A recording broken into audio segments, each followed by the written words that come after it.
Hey there. Welcome to Whispers of RPG, your go-to spot for uncovering the coolest tailies in role-playing games. Today, we're about to step into a shadowy world filled with mystery as we explore the dark secrets behind one of the most chilling cities in gaming history. Ready to uncover the story? Let's jump right in.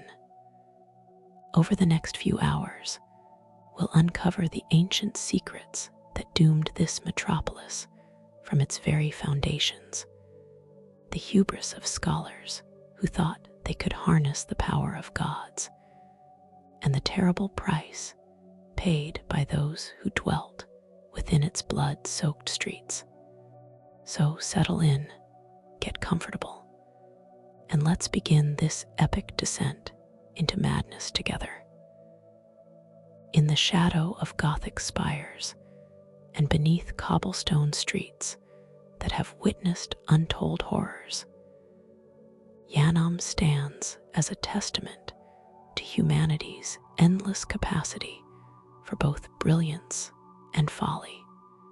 This is a city where the line between salvation and damnation has been blurred beyond recognition, where the pursuit of knowledge has led to the most terrible wisdom imaginable.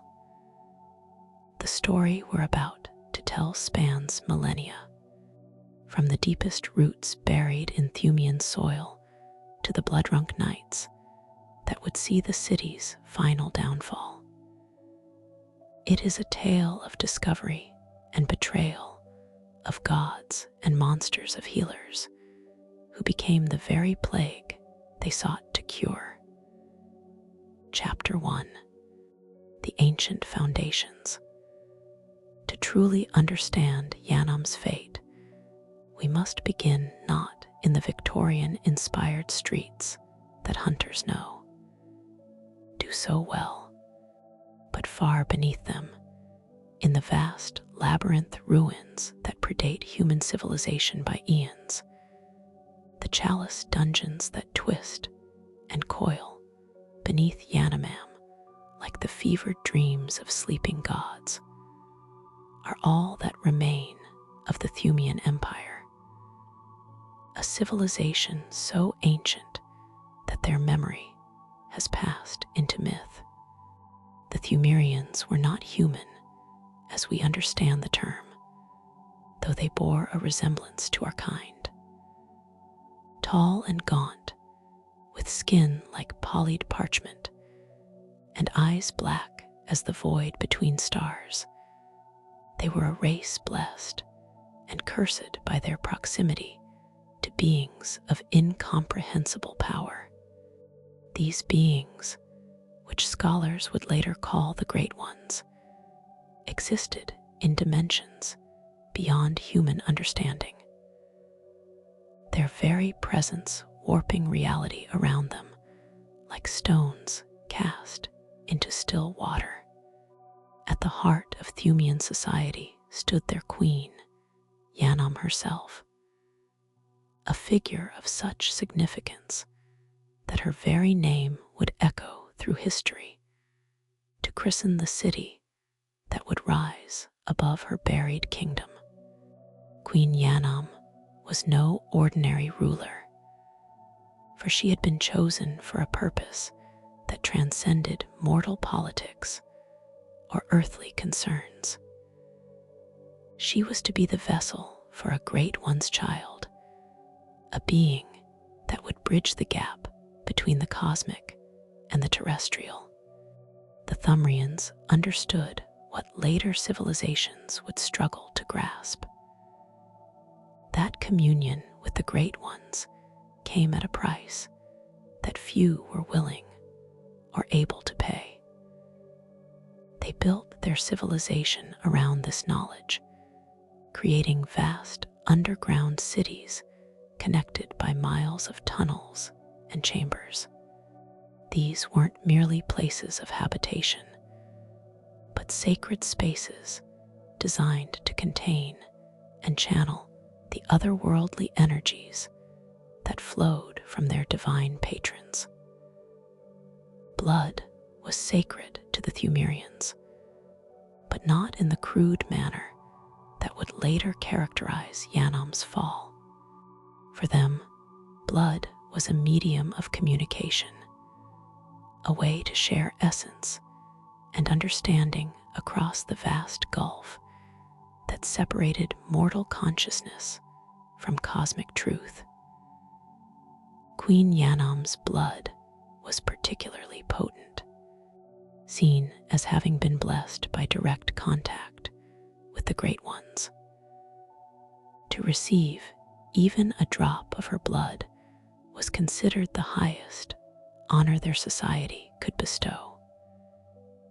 The ritual practices of the Thumrians were complex affairs, involving chalices carved from materials that seemed to exist partially outside normal space and time. These chalices could hold more than mere liquid. They could contain memories, dreams, and fragments of consciousness itself. Through these vessels, the Thumerians maintained their connection to the cosmic order, ensuring that their civilization remained aligned with forces beyond mortal comprehension. But even the Thumerians, for all their wisdom and preparation, could not escape the fundamental truth that contact with the Great Ones inevitably leads to change. And change, when it comes from such alien sources, is rarely what mortals would consider beneficial. The evidence of their ultimate fate lies scattered throughout the chalice dungeons in the form of twisted creatures that bear only the faintest resemblance to their former selves. The Watchers, those pitiable beings that guard the deepest chambers, were once Thumrian nobles who underwent transformations too terrible to fully comprehend. Their bodies, elongated and distorted, suggest a process of change that respected neither anatomy nor sanity. They stand eternal vigil over treasures and secrets that perhaps should have remained forever buried. Their loyalty to their queen and their civilization transcending death itself. In the deepest levels of the chalice dungeons, where the very air seems thick with the weight of eons, you can still find evidence of the Thumerians' final days. Chambers filled with preserved blood, altars stained with substances that seem to shift and move when viewed from the corner of one's eye. And most telling of all, the empty throne rooms where Thumerian royalty once held court with beings that existed primarily as geometric impossibilities. The Great Ones that the Thumerians served were not malevolent in any sense that human minds could grasp. They were simply so fundamentally different from terrestrial life that their very presence was incompatible with sanity as mortals understand it, like a musical note so pure that it shatters crystal. The Great Ones' attempts at communication left permanent changes in everything they touched. Queen Yharnam's pregnancy represents the ultimate culmination of Thumian ambition and the beginning of their end. The child she carried, MGO, was to be a bridge between worlds, a being that could exist simultaneously in the cosmic realm of the Great Ones and the physical reality of the material plane. But such a birth was not meant to be completed in the conventional sense. For MGO's true existence would be as much conceptual as physical. The circumstances surrounding MGO's birth remain shrouded in mystery and tragedy. What we know is that the child was taken from Queen Yharnam before birth could be completed, leaving both mother and child in a state of eternal incompletion. This act, whether performed out of fear, jealousy, or misguided protection, created a wound in reality itself that would never fully heal. Queen Yharnam's grief became a force unto itself, her anguish echoing through time and space to influence events that would not occur for thousands of years. Her search for her lost child would continue long after her physical form had crumbled to dust, her consciousness preserved by a sorrow so profound that it transcended death itself. The Thumerian civilization did not end with a bang, but with a whimper, as their people gradually succumbed to the changes that their communion with the Great Ones had wrought. Some became the mindless watchers that still guard their ancient halls. Others transformed into creatures so alien that they barely qualify as life in any recognizable sense. A few, perhaps the wisest or most cursed, simply faded away, their consciousness dissolving into the cosmic background noise that permeates all reality. What remained was a vast network of empty chambers and corridors filled with treasures that carried their own curses, and knowledge that perhaps should never have been acquired. These ruins would lie dormant for millennia, sealed away from the world above by the simple fact that no one remembered they existed. But secrets have a way of surfacing when the time is right, and the knowledge buried in the chalice dungeons would eventually draw new seekers to their depths. The influence of the Thumerians extended beyond their underground realm in ways that would not become apparent until much later. The very land above their ruins had been changed by their presence, made more receptive to other worldly influences, and more likely to produce individuals capable of perceiving beyond the normal range of human sensation. This metaphysical pollution would prove crucial to later events, creating the conditions necessary for Yharnam's particular brand of enlightenment and madness. As we move forward in our exploration of Yharnam's history, we must remember that the city was built quite literally on a foundation of cosmic horror. Every brick and stone rested upon soil that had been steeped in otherworldly influence for thousands of years. The Samrians had opened a door that could never be fully closed, and all who came after would, whether they knew it or not, walk in the shadow of that ancient transgression. Chapter 2. The Scholars of Byrgenwerth. Thousands of years after the Thumian civilization had faded into legend, the land that would become Yharnam remained largely uninhabited. Dense forests grew over the ancient ruins, their roots intertwining with Thumian stonework in ways that seemed almost intentional. It was in this wilderness, beside a lake, that reflected the moon with unusual clarity, that a remarkable institution would be founded. Byrgenwerth College began as a place of learning unlike any other, established by scholars who believed that knowledge itself was the key to human transcendence.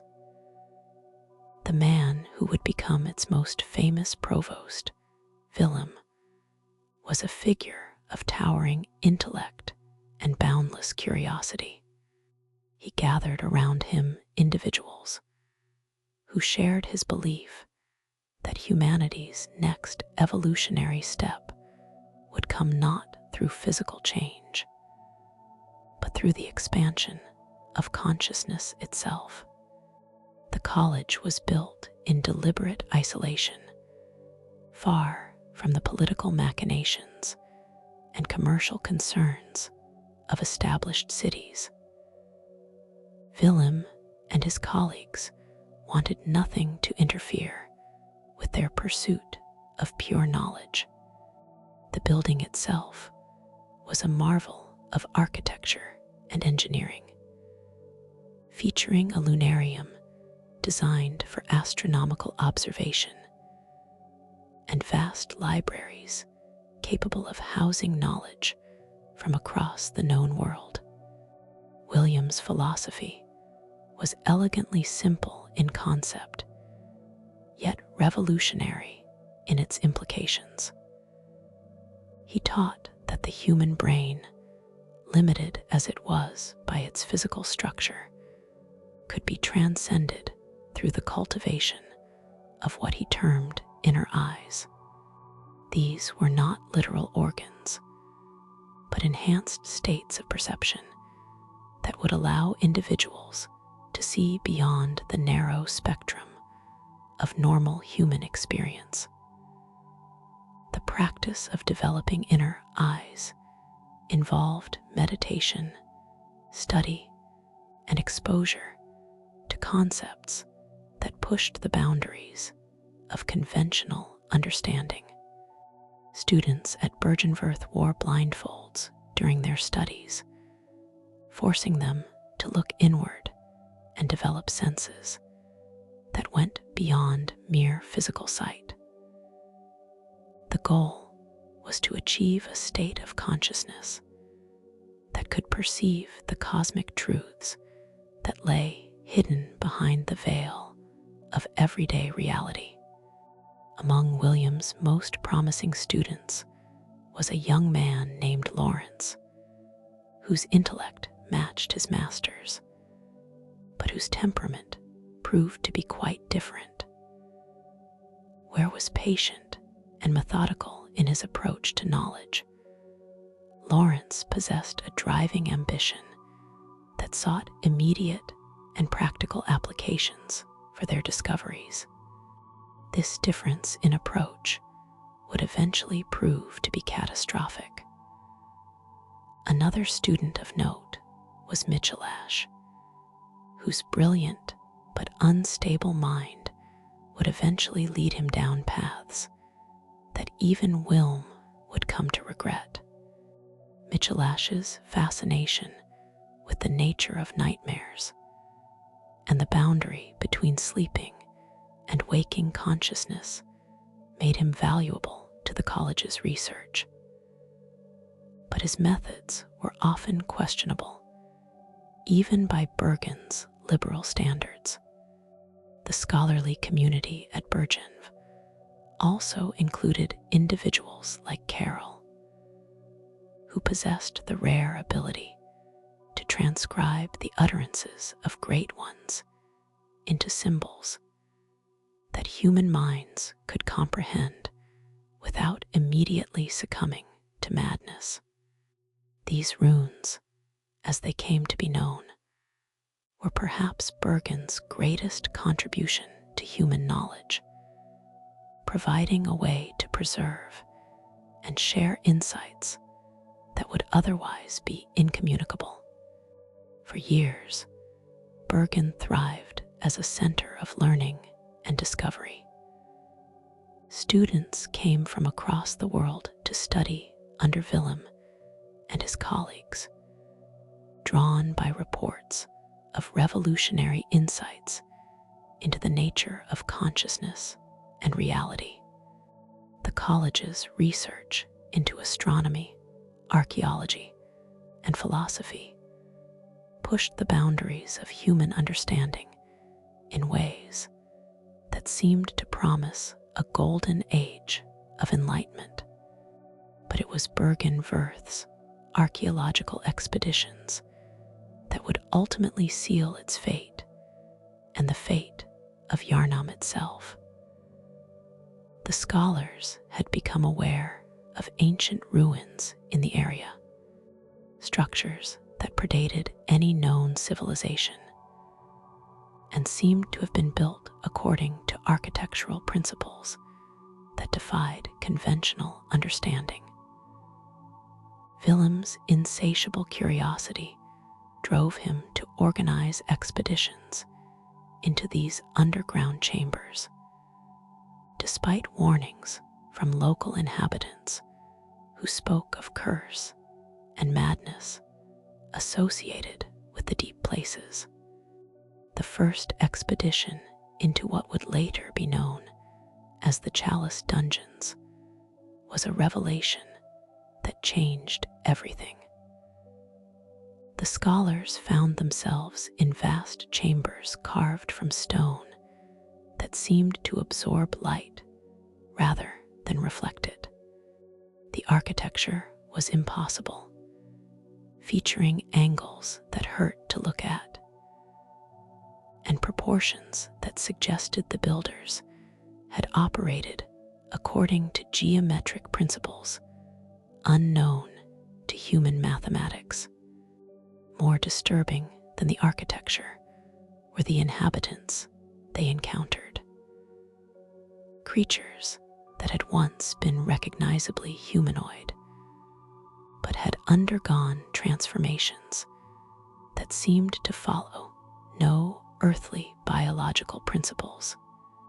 These beings, later identified as surviving Thumerians, moved through their ancient halls with purposes that remained incomprehensible to human observers. But the most significant discovery was the substance that the Thumerians had left behind in carefully preserved quantities throughout their realm. This liquid, which the scholars would name the Old Blood, possessed properties that seemed to violate every known law of medicine and biology. Small quantities could heal wounds that should have been fatal, restore strength to the dying, and grant physical capabilities that far exceeded normal human limits. Willem's response to the discovery of the Old Blood was characteristically cautious. His years of study had taught him that power without understanding was invariably dangerous, and the Old Blood represented power on a scale that human civilization had never encountered. He instituted strict protocols for its study, limiting exposure to small quantities and requiring extensive observation periods for anyone who came into contact with it. Lawrence, however, saw in the Old Blood an opportunity that transcended Willem's careful academic approach. Here was a substance that could revolutionize human existence, providing healing and enhancement on a scale that could eliminate suffering and transform humanity into something greater than it had ever been. The philosophical differences between master and student began to widen into an unbridgeable chasm. The tension at Byrgenwerth was exacerbated by other discoveries in the ruins below.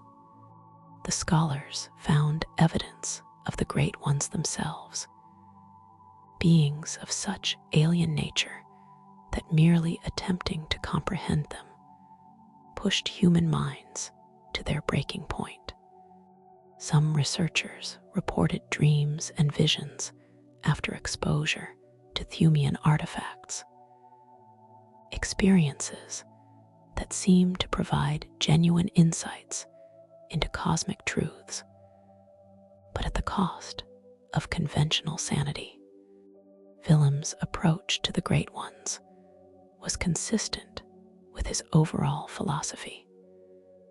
He believed that contact with these beings should be achieved through the cultivation of inner eyes and expanded consciousness rather than through physical means. The goal was to evolve human perception to the point where communication with cosmic entities became possible without the devastating psychological consequences that seemed to affect those who encountered them unprepared. The college's research during this period produced remarkable results in multiple fields. Astronomical observations revealed patterns in stellar movements that seemed to correlate with events in the ruins below. Archaeological work uncovered artifacts that challenged fundamental assumptions about the history of human civilization. Most importantly, the study of consciousness itself reached levels of sophistication that remain unmatched to this day. But even as Byrgen achieved unprecedented insights into the nature of reality, cracks began to appear in the foundation of the scholarly community. Students who spent too much time in contact with Thumerian artifacts began to exhibit behavioral changes that Willem found troubling. Some developed an obsessive fascination with eyes, often decorating their rooms with drawings and sculptures of ocular imagery. Others reported hearing voices that spoke in languages that predated human speech. The most disturbing cases involved students who claimed to have achieved direct communication with the Great Ones. These individuals often displayed knowledge that they could not have acquired through conventional study, but they also showed signs of mental deterioration that progressed rapidly from eccentricity to complete disconnection from consensual reality. William found himself caught between his desire for knowledge and his growing awareness that the pursuit of cosmic truth carried prices that might be too high for human minds to pay. His famous adage, "Fear the old blood," emerged from this period of uncertainty and reflection. He had begun to understand that the substance they had discovered was not merely a tool for enhancement, but a direct link to alien intelligences that operated according to principles incompatible with human existence. The breaking point came when Lawrence proposed using the old blood not merely for research, but for large-scale application to human subjects. His vision was of a new form of medicine that could eliminate disease and death itself, transforming humanity into a species capable of taking its place among the cosmic entities that governed reality. William's refusal to sanction such experiments was seen by Lawrence not as wisdom, but as cowardice, a failure to embrace the transformative potential of their discoveries. The split between Will and Lawrence was not merely personal, but philosophical, representing two fundamentally different approaches to the relationship between humanity and the cosmic forces they had discovered. Willem advocated for slow, careful evolution of human consciousness, allowing natural development to eventually bridge the gap between mortal and divine. Lawrence pushed for immediate transformation through direct application of otherworldly power, believing that humanity could take by force what it was not naturally ready to receive. The departure of Lawrence and many of his supporters marked the end of Byrgenwerth as a unified institution. Those who remained with Willem continued their research into consciousness and cosmic communication, but the loss of so many brilliant minds severely limited their capabilities. The college became increasingly isolated, both physically and intellectually, as the surrounding forest grew denser and contact with the outside world dwindled. William himself underwent changes during this period that reflected his deep engagement with the cosmic forces they had discovered. His pursuit of inner eyes had progressed to the point where his perception of reality differed fundamentally from that of ordinary humans. He could see patterns and connections that remained invisible to others. But this enhanced perception came at the cost of his ability to relate to conventional human concerns. The province's gradual transformation into something more than human, but less than a great one, represented both the triumph and the tragedy of Bergen's research.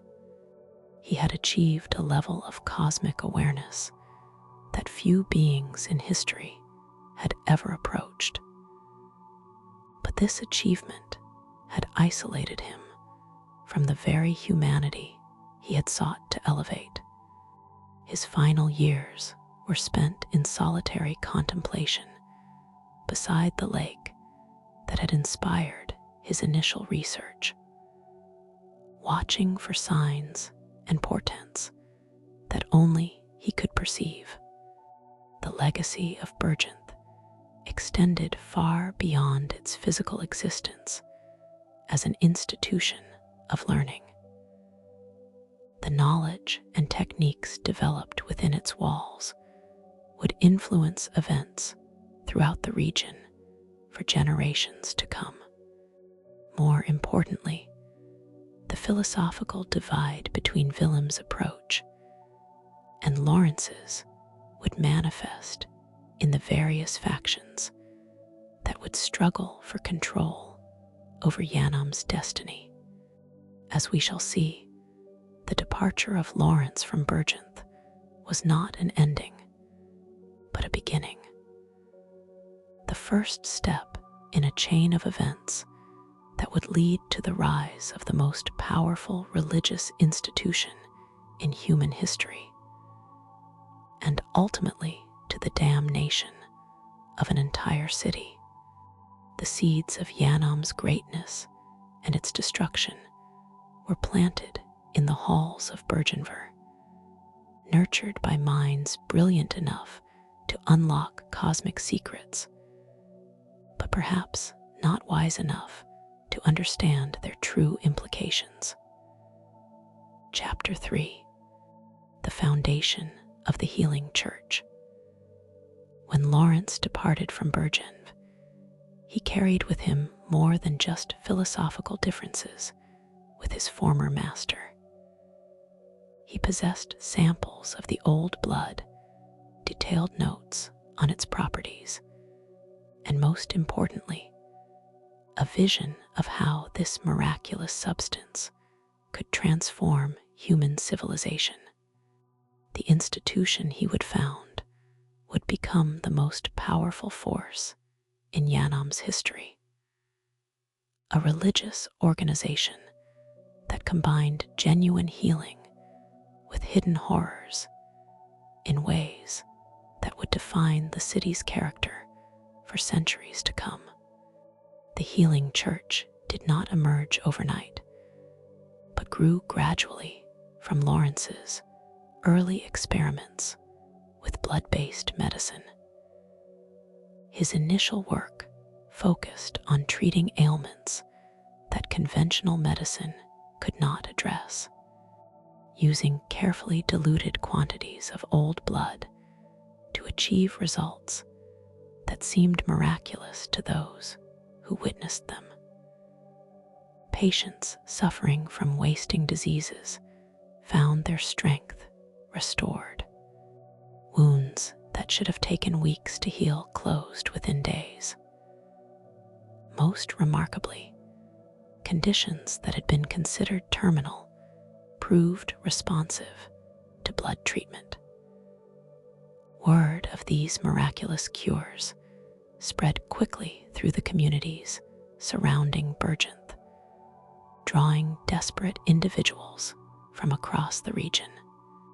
Lawrence found himself overwhelmed with patients seeking treatment, a situation that required him to establish more formal medical facilities and training programs for assistance.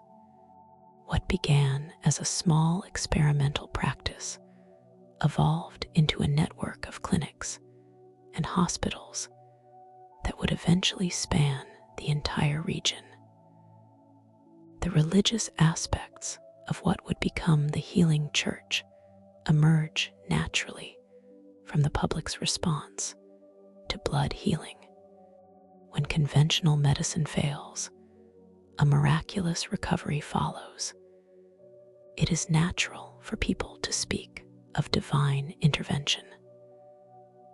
Lawrence, who had always possessed a talent for public speaking and persuasion, found it useful to frame his work in terms that people could easily understand and accept. The establishment of formal religious doctrine around blood healing served multiple purposes. It provided a framework for understanding the seemingly impossible cures that blood treatment could achieve. It created a sense of community among those who had been healed and those who administered the treatments. Most importantly, it provided a means of controlling access to the old blood itself, ensuring that this powerful substance remained in the hands of those who understood its proper use. Lawrence's theology was sophisticated in its simplicity. He taught that blood was the sacred medium through which divine power could be channeled to heal human suffering. The process of blood ministration, as it came to be known, was presented as a holy ritual that required proper preparation, understanding, and spiritual purity to be effective. This religious framework made the medical practice more acceptable to a population that was deeply suspicious of anything that seemed to challenge conventional understanding. The early years of the healing church were marked by remarkable success in treating previously incurable conditions. The organization's reputation spread far beyond the immediate region, drawing pilgrims and patients from distant lands who had heard tales of miraculous healing. This influx of visitors brought wealth and influence to the areas controlled by the church, beginning Yharnam's transformation from a quiet backwater into a major center of commerce and culture. The architecture of early church facilities reflected both their medical and religious functions. Hospitals were built with chapels at their centers, allowing patients to participate in religious services as part of their treatment. The design of these buildings emphasized light and openness, creating environments that promoted both physical and spiritual healing. The combination of practical medical care with inspiring religious architecture became a hallmark of church construction throughout the region. As the healing church grew in influence, it began to attract scholars and researchers who were drawn by the organization's unique approach to medicine and its apparent success in treating impossible cases. Many of these individuals were former students of Bergen who had followed Lawrence in his departure from Willem's institution. Their knowledge and expertise helped the church develop more sophisticated techniques for blood preparation and administration. The development of formal church hierarchy during this period reflected both practical necessities and theological considerations. At the top stood Lawrence himself, bearing the title of First Vicar and serving as both spiritual leader and chief medical officer. Below him were the senior clergy, individuals who had demonstrated both medical expertise and spiritual dedication. At the base of the hierarchy were the ordinary practitioners, men and women who administered blood treatments under the supervision of their superiors.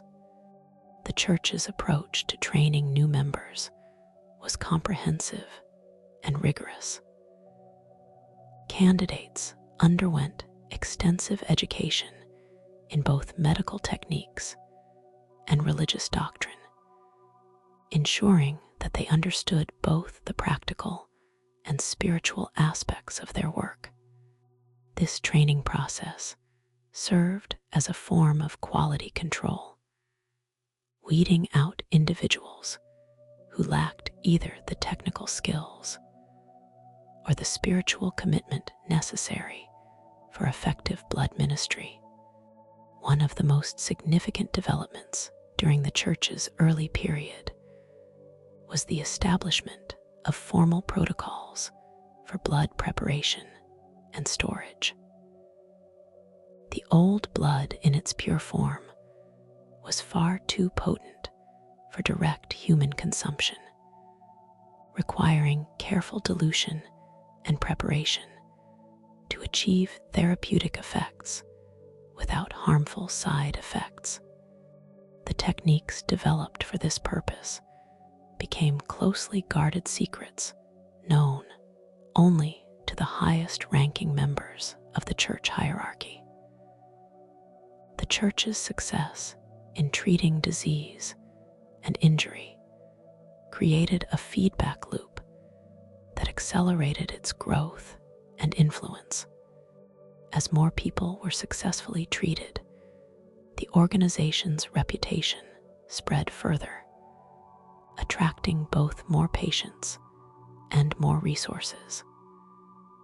Donations from grateful patients and their families provided the funds necessary for expansion, while the testimonies of those who had been healed served as powerful recruitment tools for new members.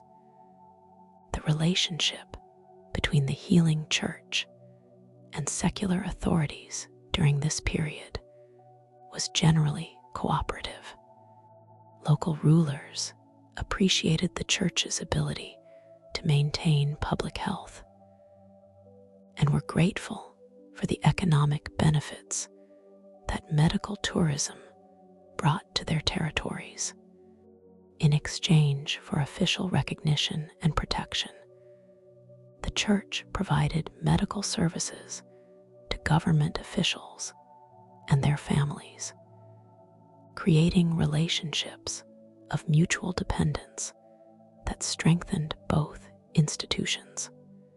However, not all of the church's activities during this period were purely benevolent.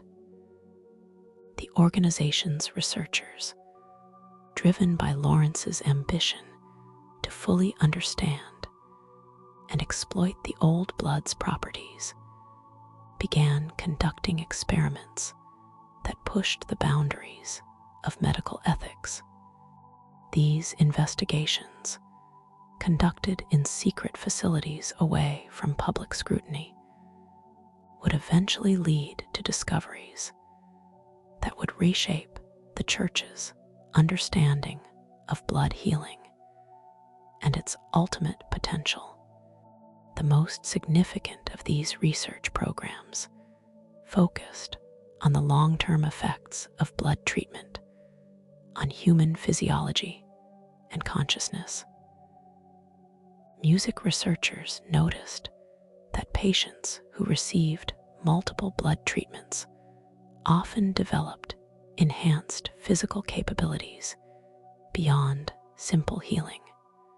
Strength, speed, and endurance all showed improvement, suggesting that the old blood was not merely curing disease, but actively enhancing human potential. More intriguing were the reports of enhanced mental capabilities among long-term blood treatment recipients. Some patients reported improvements in memory, reasoning ability, and sensory perception that seemed to go far beyond what could be explained by simple recovery from illness. A few individuals developed what could only be described as supernatural abilities, including apparent telepathic communication and precognitive insights. These developments excited church researchers who saw in them confirmation of Lawrence's vision of blood treatment as a means of human transformation.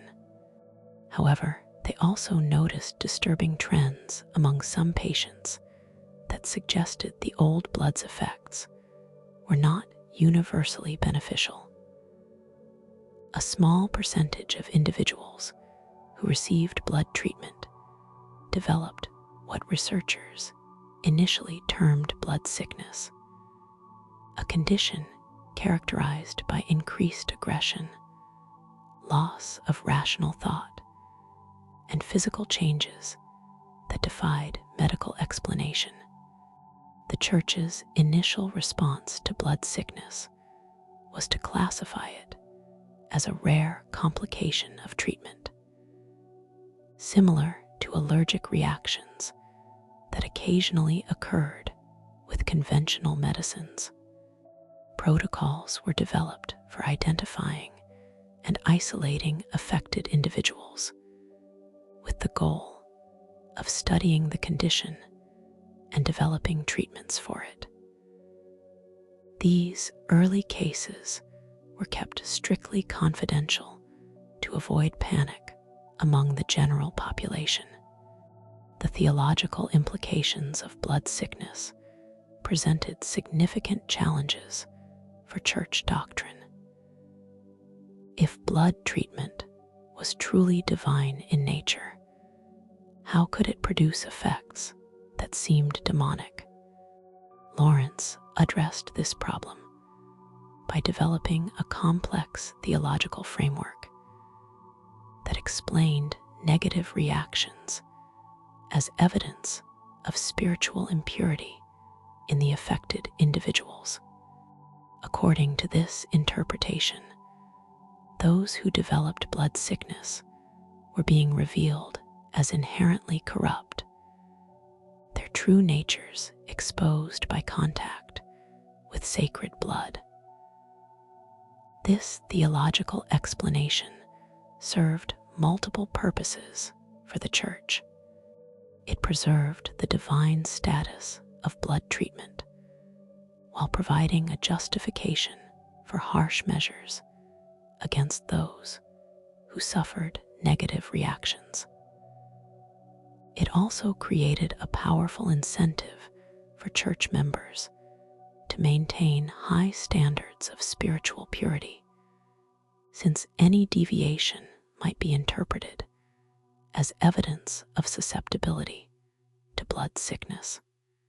The development of church doctrine during this period was influenced not only by practical considerations, but also by Lawrence's ongoing correspondence with his former colleagues at Byrgenwerth. Despite their philosophical differences, he maintained contact with Willem and others, sharing information about blood treatment research, while carefully concealing the more disturbing aspects of what they were discovering. William's warnings about the dangers of the old blood became more urgent as reports of blood sickness increased. His letters to Lawrence expressed growing concern about the long-term consequences of widespread blood treatment, predicting that the benefits being achieved in the short term would eventually be overshadowed by catastrophic side effects. These warnings were largely dismissed by church leadership, who viewed Willem's caution as evidence of his failure to fully embrace the transformative potential of their discoveries. The tension between Byrgenwerth and the healing church during this period reflected deeper philosophical questions about the nature of human improvement and the acceptable costs of progress. Willem advocated for gradual, careful evolution, guided by enhanced consciousness and spiritual development. Lawrence pushed for rapid transformation through direct biological intervention, believing that humanity could achieve godlike status through the proper application of other-worldly power. As the healing church continued to grow in influence and power, it began to attract the attention of other organizations and institutions throughout the region. Some sought partnership and cooperation, hoping to benefit from the church's medical expertise.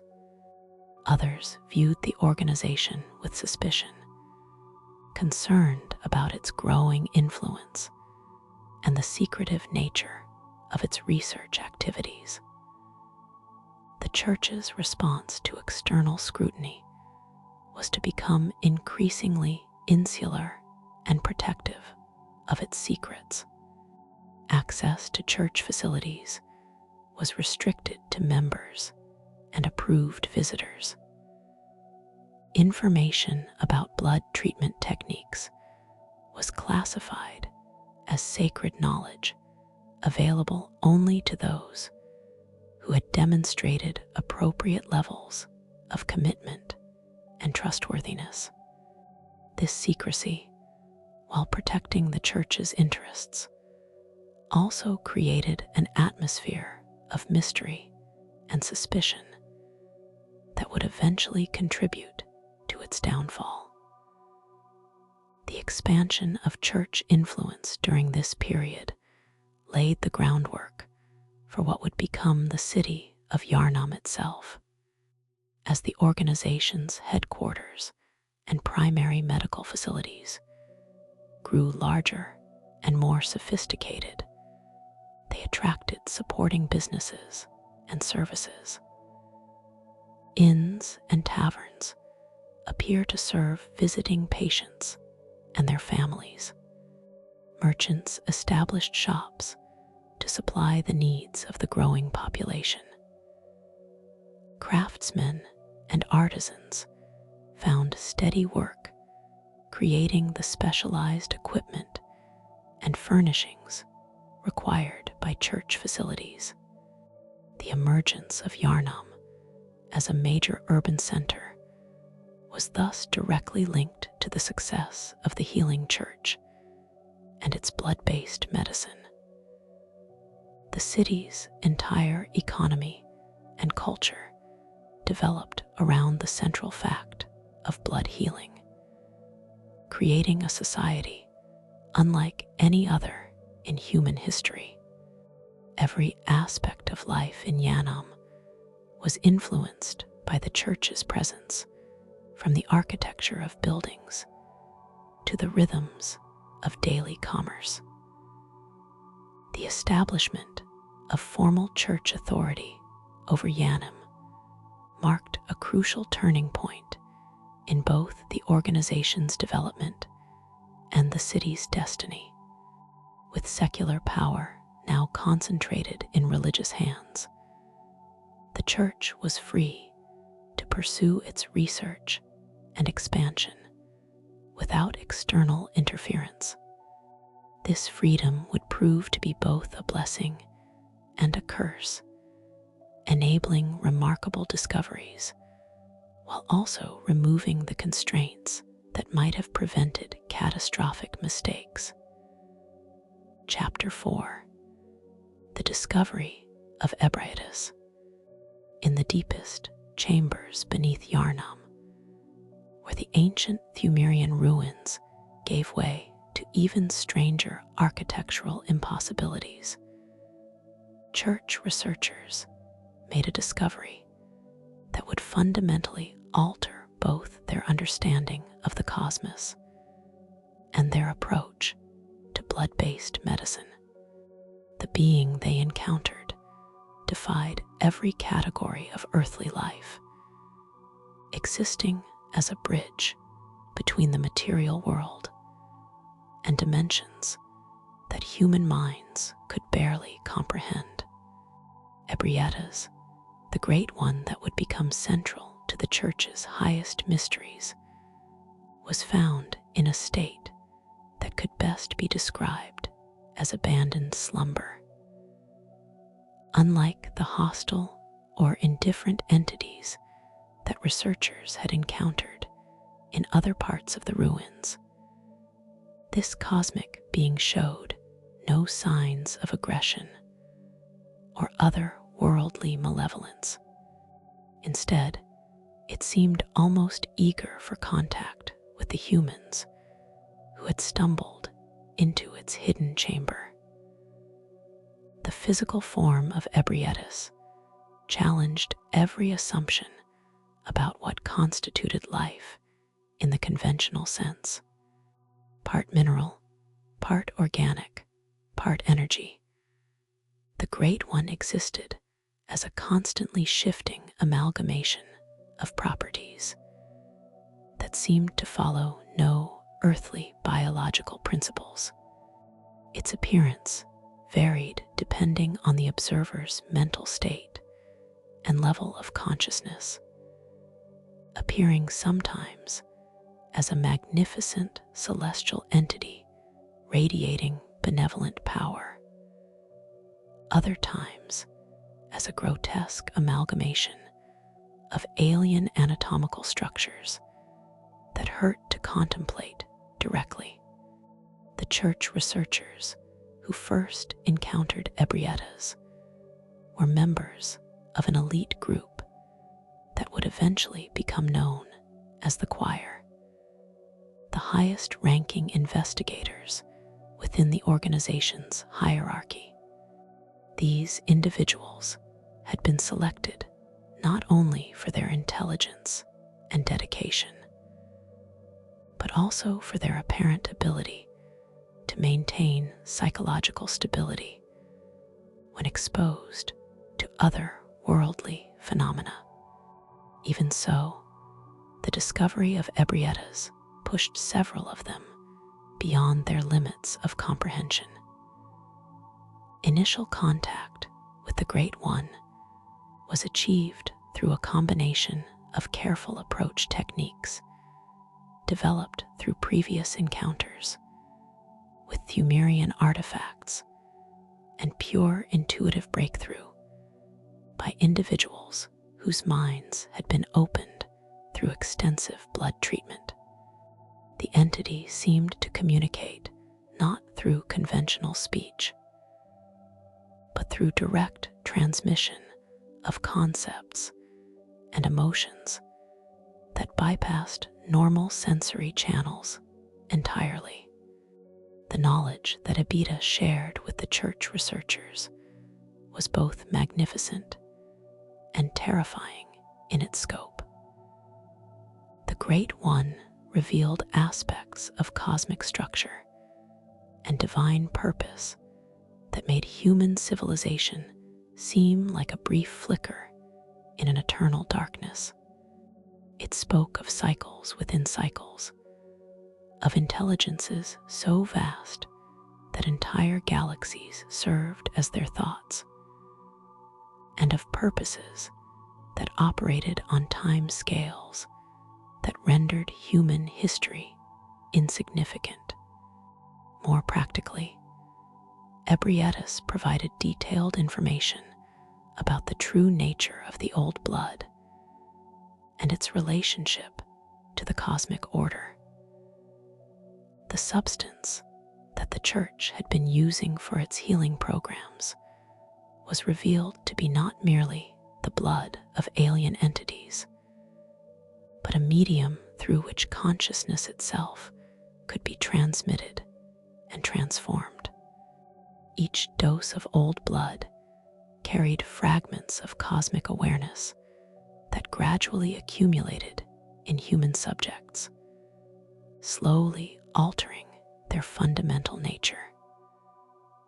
This revelation explained many of the phenomena that church researchers had observed, but not fully understood. The enhanced capabilities developed by long-term blood treatment recipients were the result of their consciousness being gradually attuned to cosmic frequencies. The blood sickness that affected some individuals represented a form of rejection response occurring when human minds proved unable to integrate the alien awareness being introduced into their systems. The establishment of formal communion between the Church and Ebriettas marked the beginning of a new phase in the organization's development. The knowledge provided by the Great One enabled the development of more sophisticated blood treatment techniques, including methods for preparing individuals to better tolerate the consciousness-altering effects of old blood. These advances dramatically reduce the incidence of blood sickness while increasing the beneficial effects of treatment. The theological implications of direct contact with a Great One were profound for an organization that had built its doctrine around the divine nature of blood healing. Ebriettas provided living proof that the Church's claims about the sacred source of their healing power were not merely metaphorical, but literally true. The old blood was indeed divine in nature, originating from beings that operated on levels of existence far above human understanding. However, the relationship with Ebbas also introduced complications that would prove increasingly problematic as time progressed. The Great One's alien nature meant that its guidance, while genuinely well-intentioned, was often impossible for humans to fully comprehend or safely implement. Instructions that seemed clear when received from ebrietas frequently proved to have implications that became apparent only after irreversible actions had been taken. The choir, as the church members most directly involved with their brietas, underwent changes that set them apart from the rest of the organization. Extended exposure to the Great One's influence enhanced their intellectual capabilities and cosmic awareness, but also isolated them from conventional human concerns. They began to see ordinary church members and humanity in general from a perspective increasingly similar to Ebeta's own, viewing mortal concerns as transient and ultimately insignificant. The knowledge provided by ebrietas enabled the church to establish more sophisticated facilities for blood research and treatment.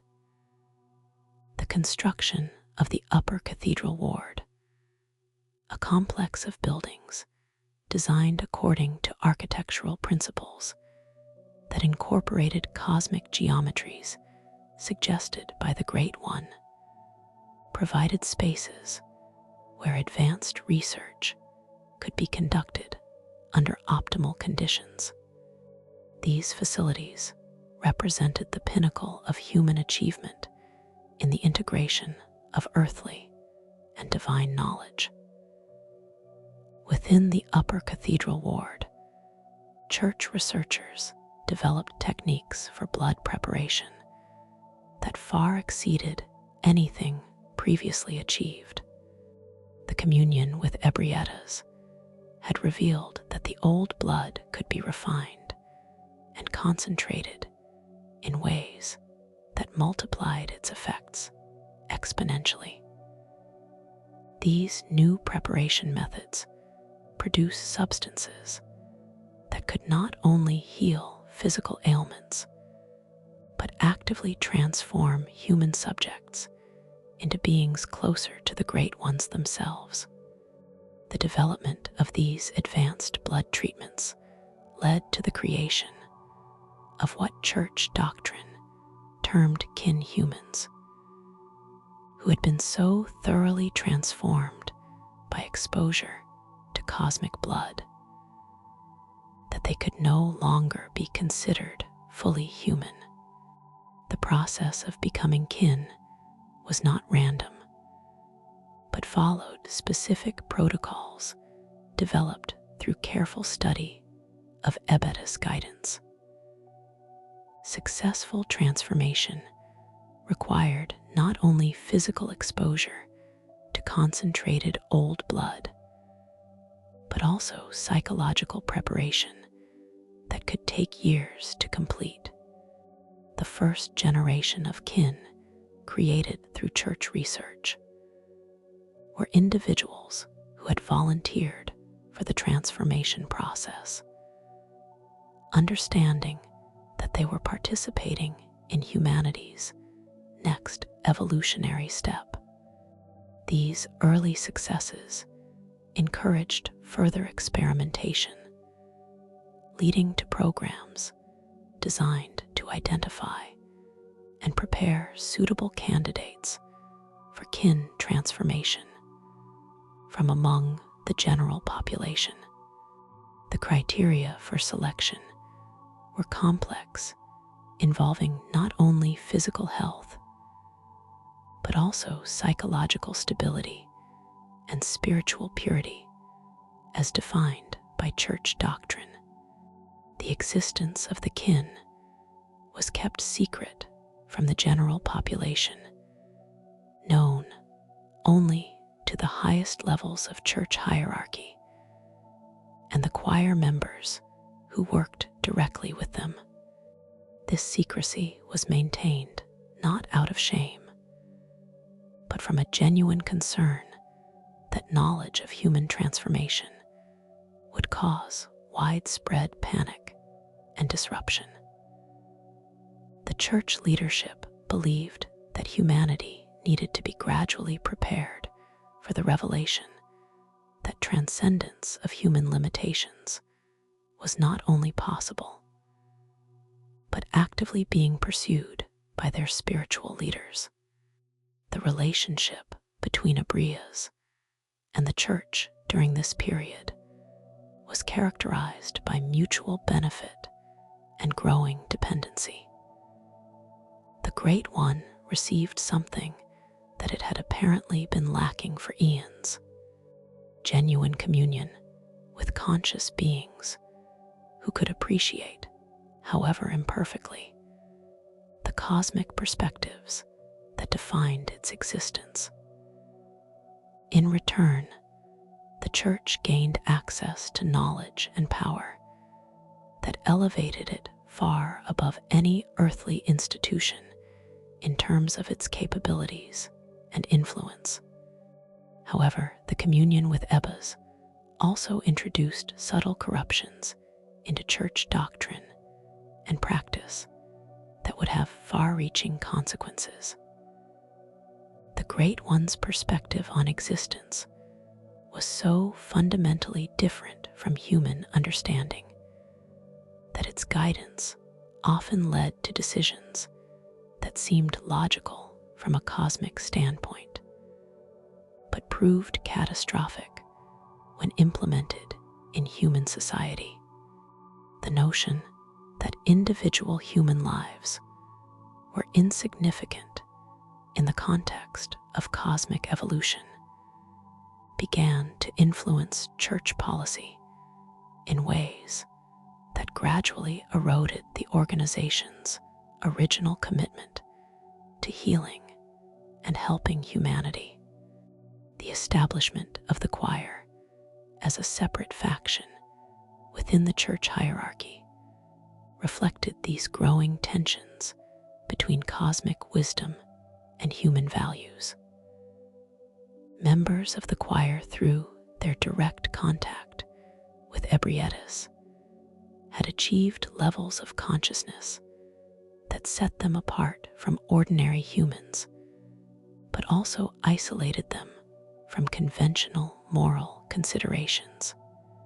They began to view themselves as shepherds of humanity's evolution, entitled to make decisions about human destiny without consulting those who would be affected by their choices.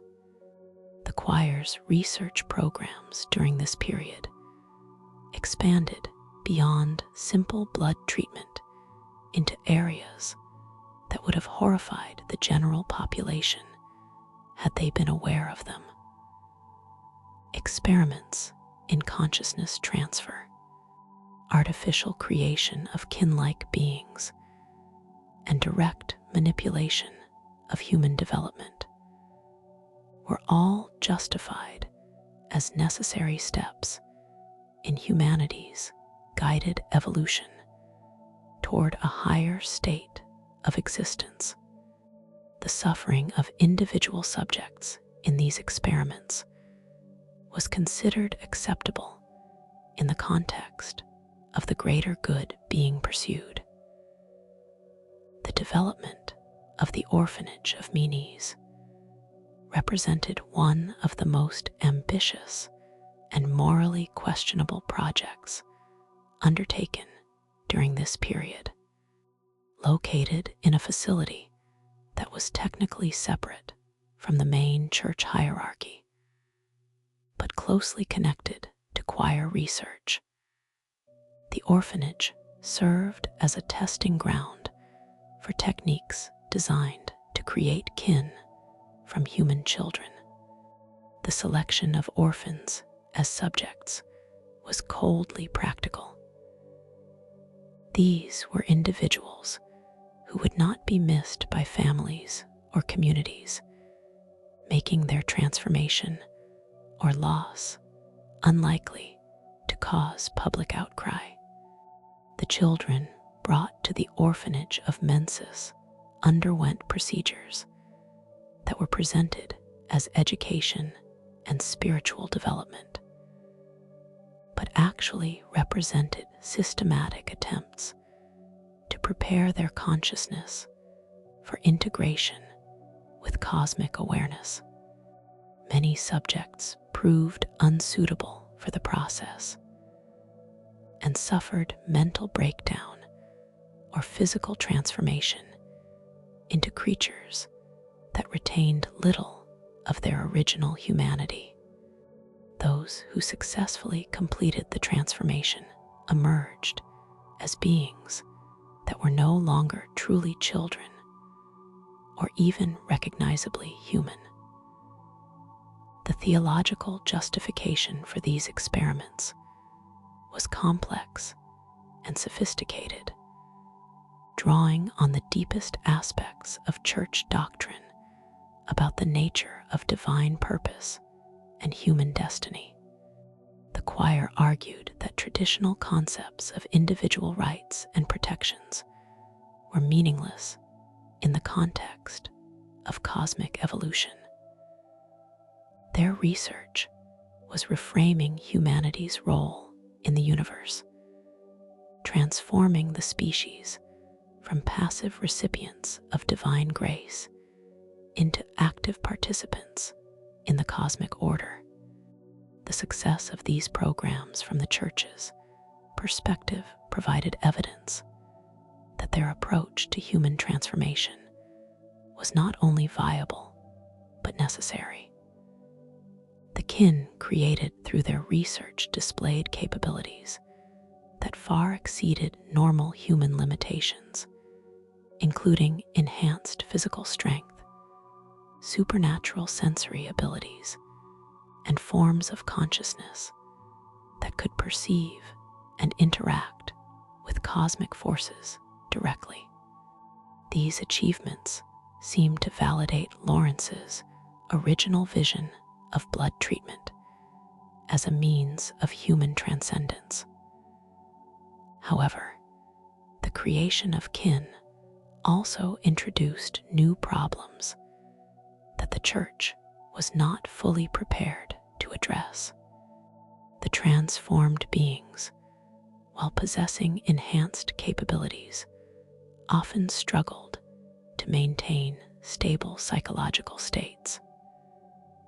Their expanded consciousness made them aware of cosmic truths that were difficult to reconcile with existence in the material world. Many developed forms of alienation and despair that no earthly comfort could address. The relationship between kin and ordinary humans became increasingly problematic as the transformation programs expanded. The enhanced beings found it difficult to relate to the concerns and limitations of their former species, while humans who encountered kin often experienced psychological distress from contact with beings that existed partially outside normal reality. These tensions contributed to the growing secrecy surrounding church research and the development of facilities designed to isolate transformed beings from the general population. The influence of Ibraitis on church architecture during this period was profound and disturbing. Buildings constructed according to the Great One's guidance incorporated geometric principles that seemed designed to facilitate cosmic communion, but had unsettling effects on human occupants. Rooms with impossible angles, corridors that seemed longer from the inside than their external dimensions would allow, and chambers that created acoustic effects that bypass normal hearing to directly stimulate consciousness were all features of advanced church construction. The psychological effects of prolonged exposure to these architectural anomalies became apparent among church members who worked in the newest facilities. Reports of enhanced perception and cosmic awareness were accompanied by accounts of disorientation, reality dissociation, and in some cases, complete psychological breakdown. The church's response was to classify these effects as positive signs of spiritual development, evidence that individuals were successfully transcending human limitations. The growing influence of cosmic architecture on church design reflected a broader trend toward the integration of other worldly principles into every aspect of the organization's operations. Ebrietas guidance was sought not only for major research projects, but for administrative decisions, theological questions, and even mundane matters of daily operation. This dependency on alien wisdom gradually eroded the church's connection to specifically human values and concerns.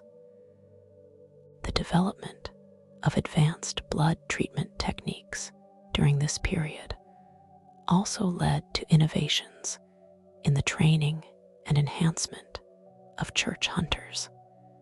These individuals, originally recruited to protect researchers working in dangerous environments, were given access to blood treatments that enhance their physical capabilities far beyond normal human limits. The resulting hunter cadre possessed strength, speed, and endurance that made them formidable opponents against any earthly threat.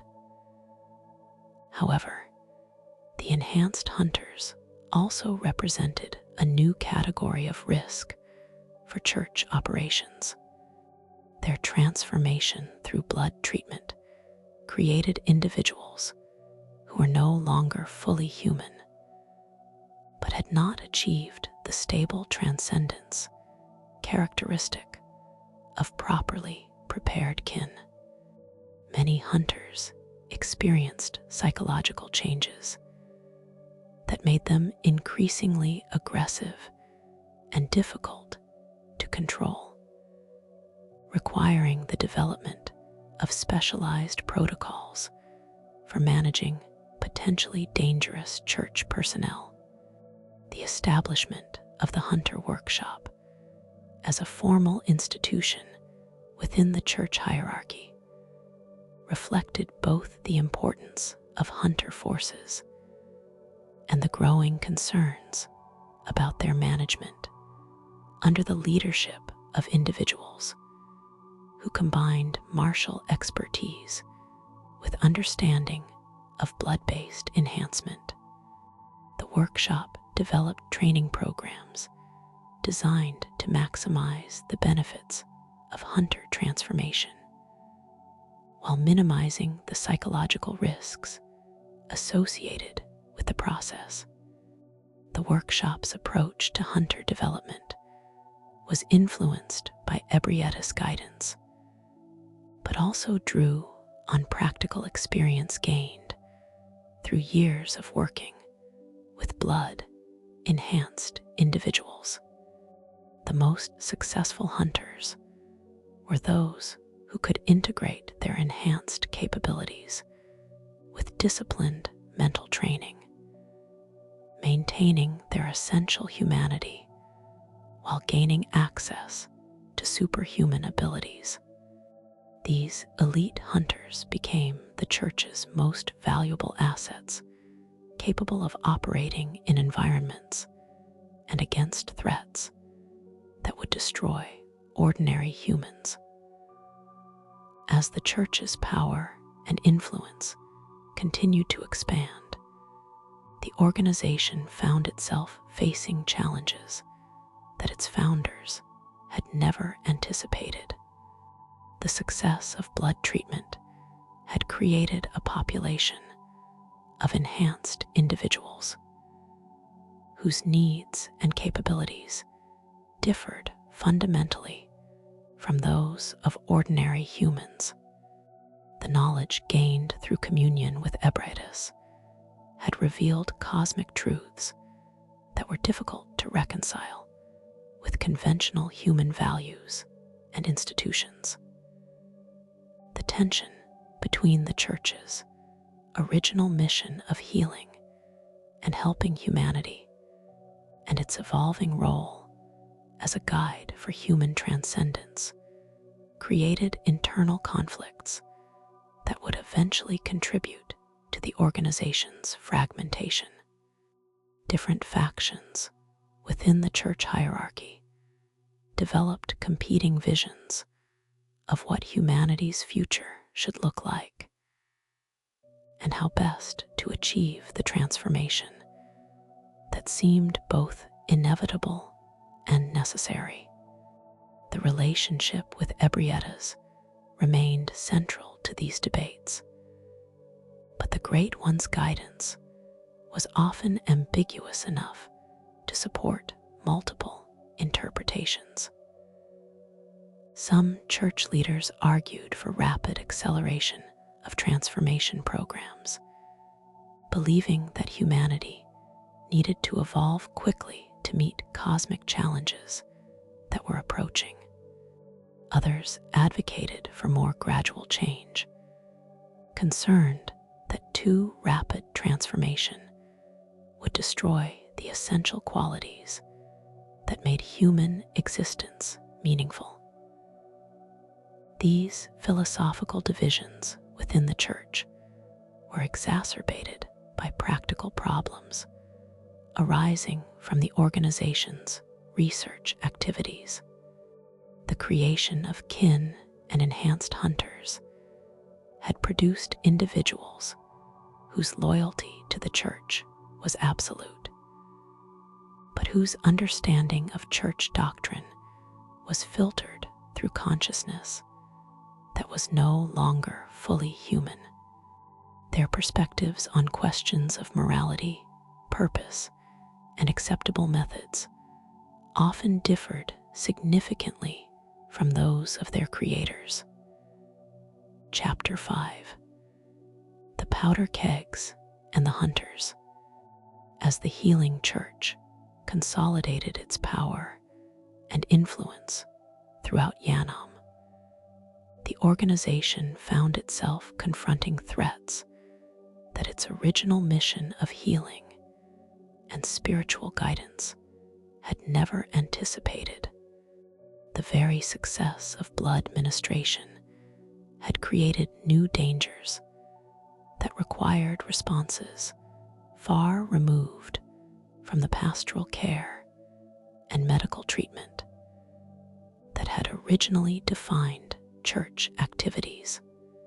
It was in addressing these challenges that the church would develop its most controversial and ultimately destructive innovations.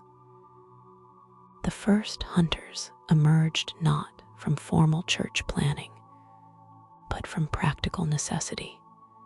The researchers and clergy who ventured into the ancient ruins beneath Yharnam encountered creatures and phenomena that posed genuine physical threats to human life. The twisted remnants of Thumerian civilization, while not actively malevolent, were often dangerous to approach without appropriate precautions. More concerning were the reports of new creatures appearing in areas where blood research was being conducted, beings that seemed to be attracted by the otherworldly energies associated with old blood experimentation. The man who would become known as the first hunter was Garmin, a craftsman and warrior whose exceptional skills caught the attention of church leadership during a particularly dangerous expedition into the ruins. G-Man's approach to combat was unlike anything that conventional military training could produce, emphasizing speed, precision, and adaptability over brute force. His techniques proved remarkably effective against the otherworldly threats that conventional weapons could barely harm. Under church sponsorship, Garmin established what would become known as the Old Workshop, a facility dedicated to training individuals who could serve as protectors for church research activities. The workshop's approach to hunter development was revolutionary, combining traditional martial arts with techniques specifically designed for combat against supernatural opponents. Students learned not only how to fight, but how to think and move in ways that could counter threats that operated according to non-human logic. The weapons developed within the Old Workshop reflected G-Man's understanding that conventional arms were inadequate for the challenges that hunters would face. The famous trick weapons that became the hallmark of hunter combat were engineering marvels that could transform to meet different tactical requirements. A sword could become a whip for extended reach. An axe could extend its handle for greater leverage. And firearms could be integrated with melee weapons to provide both ranged and close combat capabilities. The psychological preparation of hunters was as important as their physical training. G-Man understood that individuals who would face otherworldly horrors needed mental conditioning that went far beyond conventional military preparation.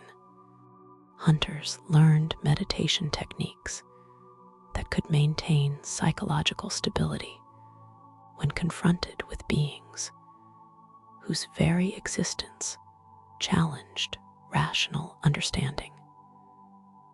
They studied philosophy and theology to develop conceptual frameworks that could accommodate experiences that lay outside normal human categories. The early hunters recruited by the workshop were remarkable individuals who combined exceptional physical capabilities with the intellectual flexibility necessary to adapt to unprecedented challenges. Many were drawn from backgrounds that had already exposed them to unusual circumstances. Scholars who had worked with church researchers, craftsmen who had created specialized equipment for expeditions into ruins, and individuals who had demonstrated unusual resistance to the psychological effects of other-worldly contact. The relationship between the hunters and the church during this early period was characterized by mutual respect and shared purpose. The hunters provided protection and investigation services that enabled church research to proceed safely, while the church provided resources and institutional support that allowed the workshop to develop its training programs. Both organizations shared the belief that they were participating in humanity's advancement toward a higher form of existence. However, the development of hunter capabilities was accelerated dramatically by the introduction of blood treatment into their training regimens. Church researchers working closely with G-Man developed protocols for enhancing hunter abilities through carefully controlled exposure to old blood. The results exceeded even the most optimistic projections, producing individuals whose physical capabilities bordered on the superhuman.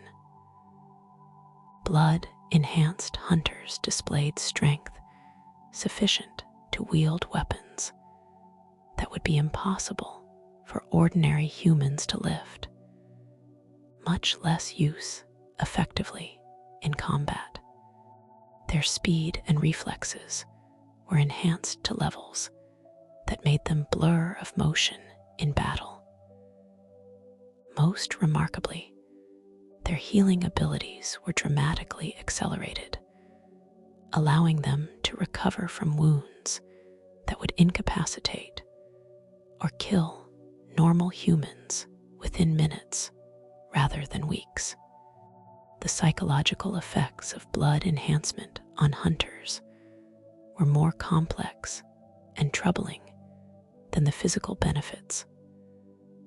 While most hunters maintained their essential personalities and loyalties, they also developed what could best be described as an addiction to combat and violence. The enhanced capabilities that blood treatment provided seemed to create a psychological need to test and use those abilities, leading hunters to seek out increasingly dangerous challenges. This combat addiction was initially seen as a beneficial side effect of hunter enhancement, providing motivation for individuals to actively seek out and eliminate threats to church operations. However, G-Man and other workshop leaders began to notice disturbing patterns among long-term blood-enhanced hunters.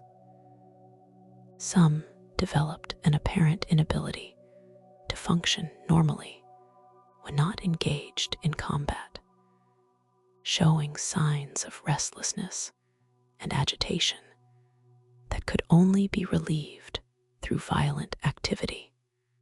More concerning were reports of hunters who had begun to lose their ability to distinguish between legitimate threats and innocent bystanders. The psychological changes associated with blood enhancement seemed to gradually erode the moral and ethical constraints that normally governed human behavior. Hunters who had once been model citizens showed increasing willingness to use violence to solve problems that could be addressed through negotiation or other peaceful means.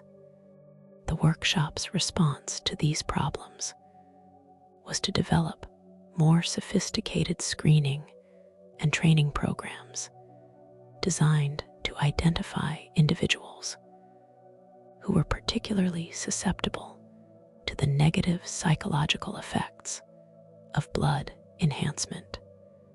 They also implemented regular psychological evaluations for active hunters, with protocols for removing individuals who showed signs of dangerous instability from active duty. However, these measures proved inadequate to address the fundamental problem that blood enhancement seemed to create. The consciousness-altering effects of old blood were not merely side effects that could be managed through proper training and monitoring. They represented fundamental changes in human psychology that were incompatible with the values and behaviors that the Church ostensibly sought to preserve and protect. The emergence of the powder keg faction within the hunter community represented both an evolution of hunter capabilities and a warning about the direction that blood enhancement was taking human development. Led by individuals who had undergone extensive blood treatment, the powder kegs developed combat techniques and weapons that emphasize maximum destructive potential over precision or restraint. The powder keg approach to weapon development reflected their enhanced physical capabilities and their altered psychological priorities. Their signature weapons were oversized and overpowered compared to traditional hunter equipment, designed to inflict massive damage against large and powerful opponents. The stake driver, cannon, and other powder keg innovations required superhuman strength to wield effectively, but could destroy threats that conventional hunter weapons could not seriously damage. The tactical philosophy of the powder kegs was similarly extreme, emphasizing overwhelming force and aggressive assault over the careful, precise approaches favored by traditional hunters. They developed techniques for attacking large groups of enemies simultaneously, using explosive devices and area effect weapons to clear entire sections of hostile territory. Their methods were undeniably effective, but also caused extensive collateral damage to the environments where they operated. The relationship between the powder kegs and the main church hierarchy was complicated by their increasingly independent approach to operations. While they remained nominally under church authority, the powder kegs often acted according to their own judgment about what constituted appropriate responses to threats. Their willingness to use extreme measures without seeking authorization created tensions with church leaders who were concerned about public relations and political consequences. These tensions came to a head during what would later be known as the Old Yharnam incident, a catastrophe that would forever change the relationship between the church, the hunters, and the general population of Yharnam. The event began with reports of an outbreak of blood sickness in the older sections of the city, areas where the population had been among the earliest recipients of blood treatment, and where the concentration of enhanced individuals was highest. The initial church response to the Old Yharnam outbreak was to implement standard quarantine procedures, isolating the affected areas and providing medical treatment to individuals showing symptoms of blood sickness. However, the scale and severity of the outbreak quickly exceeded anything that previous experience had prepared church medical personnel to handle. The number of affected individuals grew exponentially, and their symptoms proved resistant to all conventional treatments. More alarming than the spread of blood sickness was the nature of the transformation that affected individuals underwent. Rather than simply becoming ill, they began to change in ways that challenged fundamental assumptions about human biology and psychology. Physical alterations included dramatic increases in size and strength, development of claws and fangs, and changes in posture and movement that made them resemble wild animals more than human beings. The psychological changes were even more disturbing. Affected individuals lost their ability to communicate through speech, expressing themselves only through growls, howls, and other animalistic sounds. They showed no recognition of family members or friends, treating all other humans as either threats to be attacked or prey to be hunted. Most horrifying of all, they displayed an insatiable hunger for human flesh and blood that drove them to cannibalistic violence. The church's initial attempts to contain the outbreak through medical intervention proved completely ineffective. The transformed individuals, who came to be known as beasts, showed no response to any available treatments.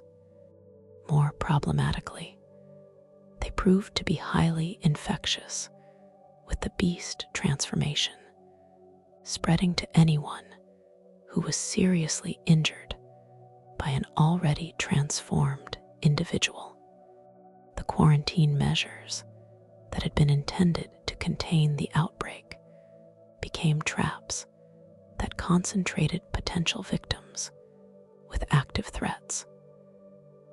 As the situation in Old Yharnam deteriorated beyond any possibility of medical solution, church leadership made the decision to deploy hunter forces to address the crisis through violent means.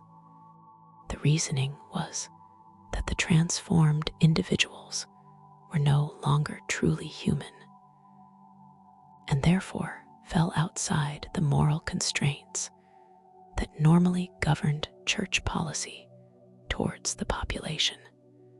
If the beast outbreak could not be cured, it could at least be contained through the elimination of infected individuals. The hunter response to the Old Yharnam crisis was swift and devastating. Teams of blood, enhanced hunters entered the quarantined areas with orders to eliminate all transformed individuals and secure the area against further spread of the infection. The operation was planned as a surgical strike that would remove the immediate threat while minimizing damage to the surrounding city. However, the reality of the hunter operation proved far more complex and morally problematic than church planners had anticipated.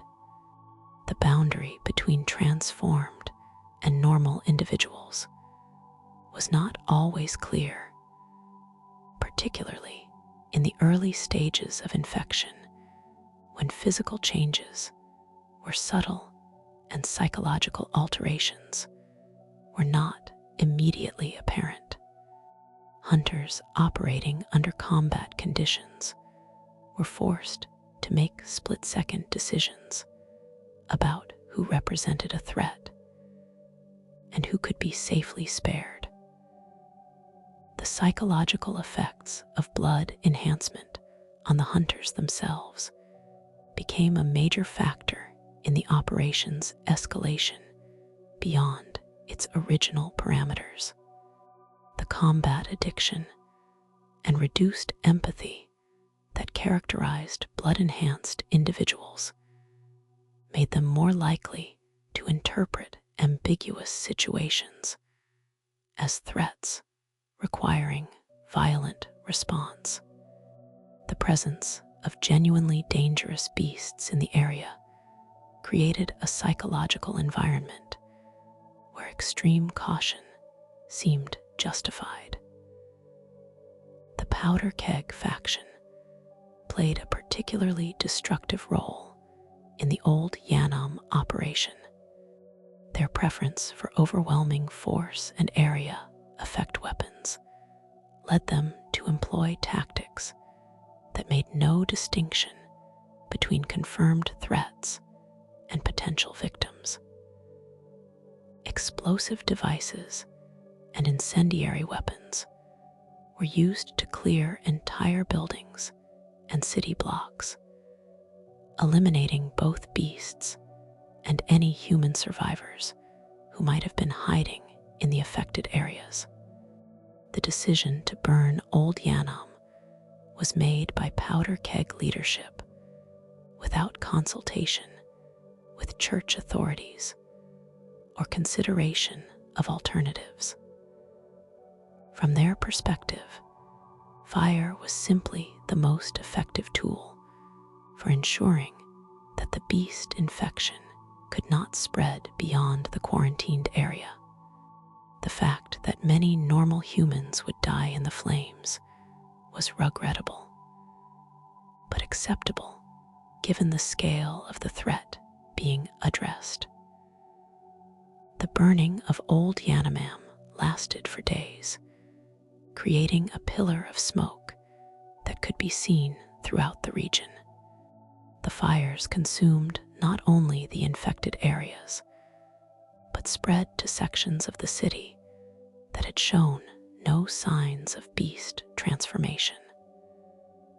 Thousands of people died, including many who had never received blood treatment, and therefore posed no risk of transformation. The operation that had been intended to save Yharnam from the beast scourge had instead destroyed a significant portion of the city and its population.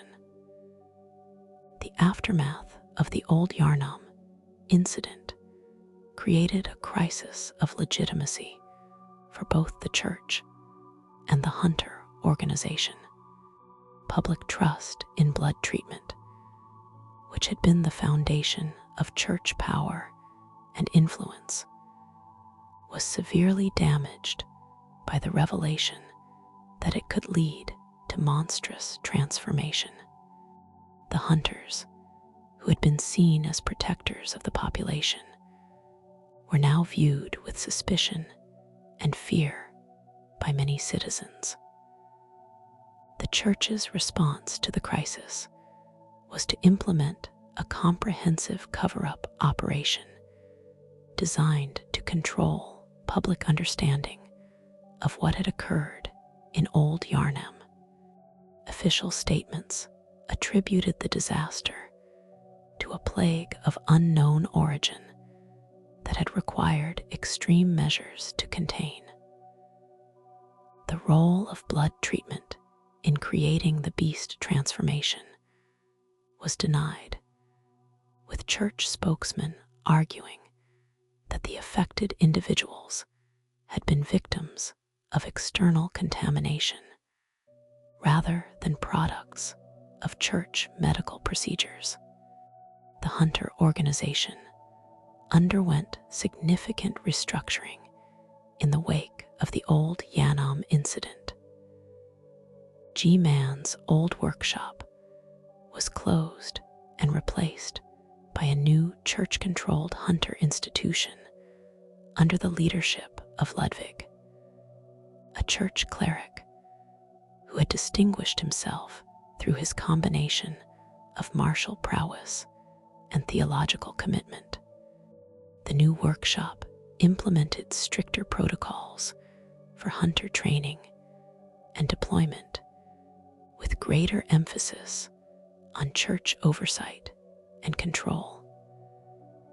However, the fundamental problems that had led to the Old Yharnam disaster remained unrest. Blood enhancement continued to alter hunter psychology in ways that made them increasingly unsuitable for operations requiring discrimination and restraint. The church's continued reliance on old blood for its research and medical programs ensured that future beast outbreaks were not only possible, but inevitable.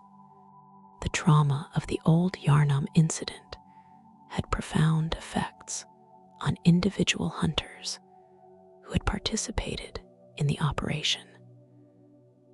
Many suffered from psychological disorders that no amount of blood treatment could address, including persistent nightmares, inability to form normal social relationships, and obsessive guilt about their actions during the crisis. Some hunters left the organization entirely, unable to reconcile their experiences with their original motivation for joining the workshop. One hunter who remained in Old Yharnam after the burning was Jura, a former powder keg member whose experiences during the incident had fundamentally changed his perspective on the relationship between hunters and beasts. Jura came to believe that the transformed individuals retained enough of their original humanity to deserve protection rather than extermination. He established himself as a guardian of the ruined district, attacking any hunters who entered the area with intent to harm the surviving beasts. Jura's defection from hunter orthodoxy represented a broader philosophical crisis within the organization about the nature of their mission and the legitimacy of their methods. If the beasts were truly former humans who retained some spark of their original consciousness, then the hunter practice of exterminating them was not pest control, but mass murder. This realization created divisions within the hunter community that would persist throughout the organization's subsequent history. The legacy of the Old Yharnam incident extended far beyond its immediate consequences for the church and hunter organizations.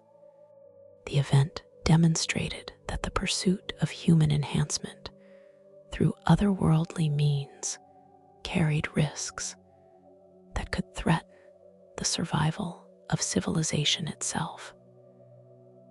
The power that blood treatment could provide came at prices that no human institution was prepared to pay. Yet the benefits were too significant to simply abandon. Chapter 6: The School of Mensis and Forbidden Research. While the healing church pursued its vision of human transcendence through blood ministration and communion with Ibrietas, another faction within Yharnam's intellectual community developed an alternative approach to achieving contact with the cosmic forces that governed reality. The School of Mensis, though nominally affiliated with the church hierarchy, operated according to principles that were far more radical and dangerous than anything that even the choir was willing to sanction. The School of Mensis emerged from the academic traditions of Byrgenwerth, drawing on research methodologies and philosophical frameworks that predated the healing church's rise to power.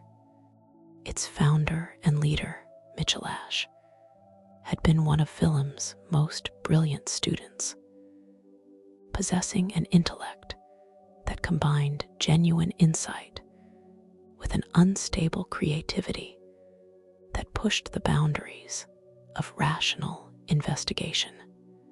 His departure from Byrgenwerth had been motivated not by disagreement with Willem's caution, but by impatience with the slow pace of traditional scholarly research. Michelash's approach to cosmic contact was fundamentally different from the Church's emphasis on blood-based communion, where the Church sought to gradually transform human consciousness through controlled exposure to otherworldly influences. The School of Mensis pursued direct psychological contact with great ones through the manipulation of dream states and nightmare experiences.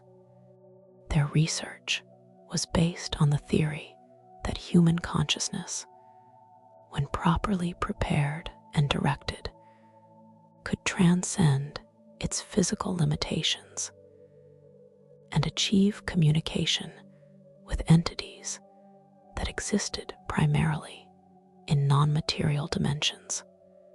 The theoretical foundation of Mensis research drew heavily on Thracian artifacts and texts that had been discovered in the deepest levels of the ruins beneath Yharnam. These materials suggested that the ancient civilization had developed techniques for consciousness projection that allowed their scholars to travel mentally through dimensions that were inaccessible to physical exploration. The Thumrians had apparently used these methods to establish their original contact with the Great Ones, creating the relationship that had defined their entire civilization. However, the Thumian texts also contained warnings about the dangers of consciousness projection that Michelash and his colleagues chose to interpret as challenges to be overcome rather than cautions to be heeded.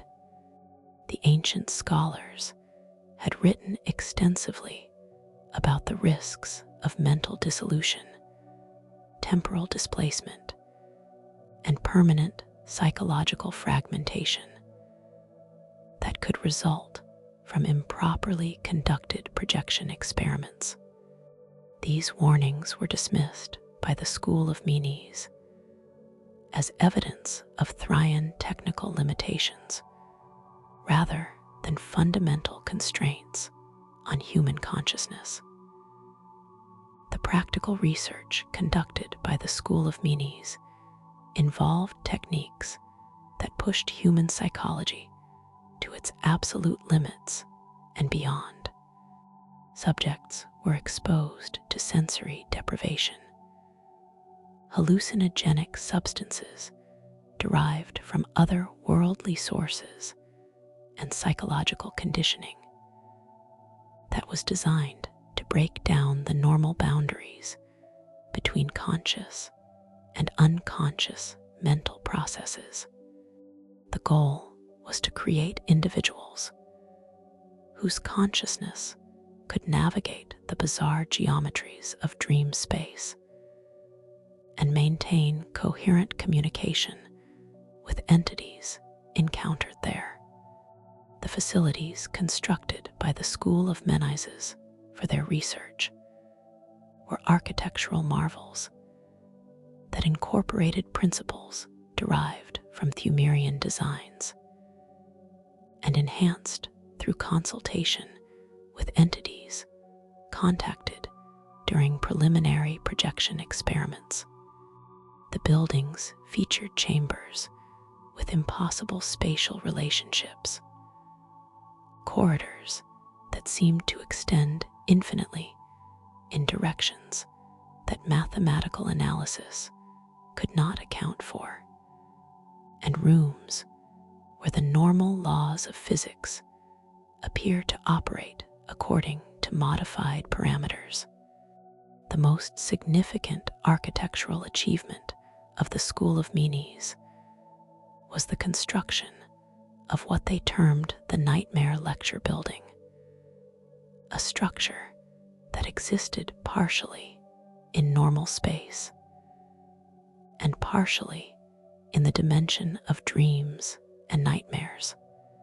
This facility allowed researchers to conduct experiments that bridge the gap between physical and psychological reality, creating controlled environments where consciousness could be studied under conditions that were impossible to achieve through conventional means. The student body of the School of Mensis was recruited from individuals who had demonstrated unusual psychological resilience and intellectual flexibility. Many were refugees from other institutions who had been rejected for their unconventional ideas or dangerous experimental approaches. The school provided them with resources and freedom to pursue research that was too radical for more conservative academic institutions, creating a community of scholars united by their willingness to pursue knowledge regardless of personal risk. The experimental protocols developed by the School of Mensis pushed far beyond anything that would be considered ethical by conventional standards. Human subjects were regularly exposed to procedures that carried significant risks of permanent psychological damage or death. The justification for these extreme measures was that the knowledge being pursued was so fundamental to human development that individual suffering was acceptable in service of the greater good. The most ambitious project undertaken by the School of Mensis was their attempt to artificially create a great one through the manipulation of human consciousness and dream energy. This research was based on the theory that great ones were not necessarily beings that had always existed in their current form, but entities that had achieved cosmic status through the proper application of consciousness-altering techniques. If this theory was correct, then it should be possible for human researchers to replicate the process and create new cosmic entities under controlled conditions. The creation of an artificial Great One required massive amounts of mental energy focused through precisely controlled dream states. The School of Mensis developed techniques for linking multiple human consciousnesses together in shared nightmare experiences, creating collective mental constructs that possessed properties beyond those of any individual mind. These experiments produced phenomena that convinced the researchers that they were on the right track, including apparent communication with entities that claimed to be great ones and manifestations of power that exceeded anything that conventional psychology could explain. However, the school's research also produced results that were far more disturbing than their most pessimistic projections had anticipated. The nightmare linking experiments created shared psychological spaces that proved to be unstable and dangerous to navigate. Subjects who participated in group consciousness sessions often reported experiences that persisted long after the formal experiment had ended, including visitations by entities that seemed to exist independently of the experimental framework. More troubling were the reports of reality distortions that appeared to extend beyond the laboratory environment, researchers and subjects began to experience phenomena in their daily lives that suggested the boundaries between dream and waking consciousness were becoming increasingly unstable. Buildings would appear to change their internal layout overnight. People would report conversations with individuals who could not be found when sought, and time itself seemed to flow differently in areas where intensive research was being conducted. The psychological toll on School of Mensis personnel was severe and became progressively worse as their research advanced. Many researchers developed forms of insomnia that no medical treatment could address, accompanied by waking hallucinations that made it impossible for them to distinguish between perception and imagination. Others suffered from what could only be described as temporal displacement, experiencing events out of sequence, or finding themselves in situations that they had no memory of entering. Michelash himself underwent changes during this period that reflected the extreme nature of the research he was directing. His consciousness became increasingly focused on the dream dimension, with periods where he seemed to be more present in nightmare space than in physical reality. His communications with colleagues became fragmentary and often incomprehensible, filled with references to entities and events that existed only in the collective unconscious spaces that the school was exploring. The relationship between the School of Mensis and the broader healing church was complicated by the school's increasing isolation from conventional reality.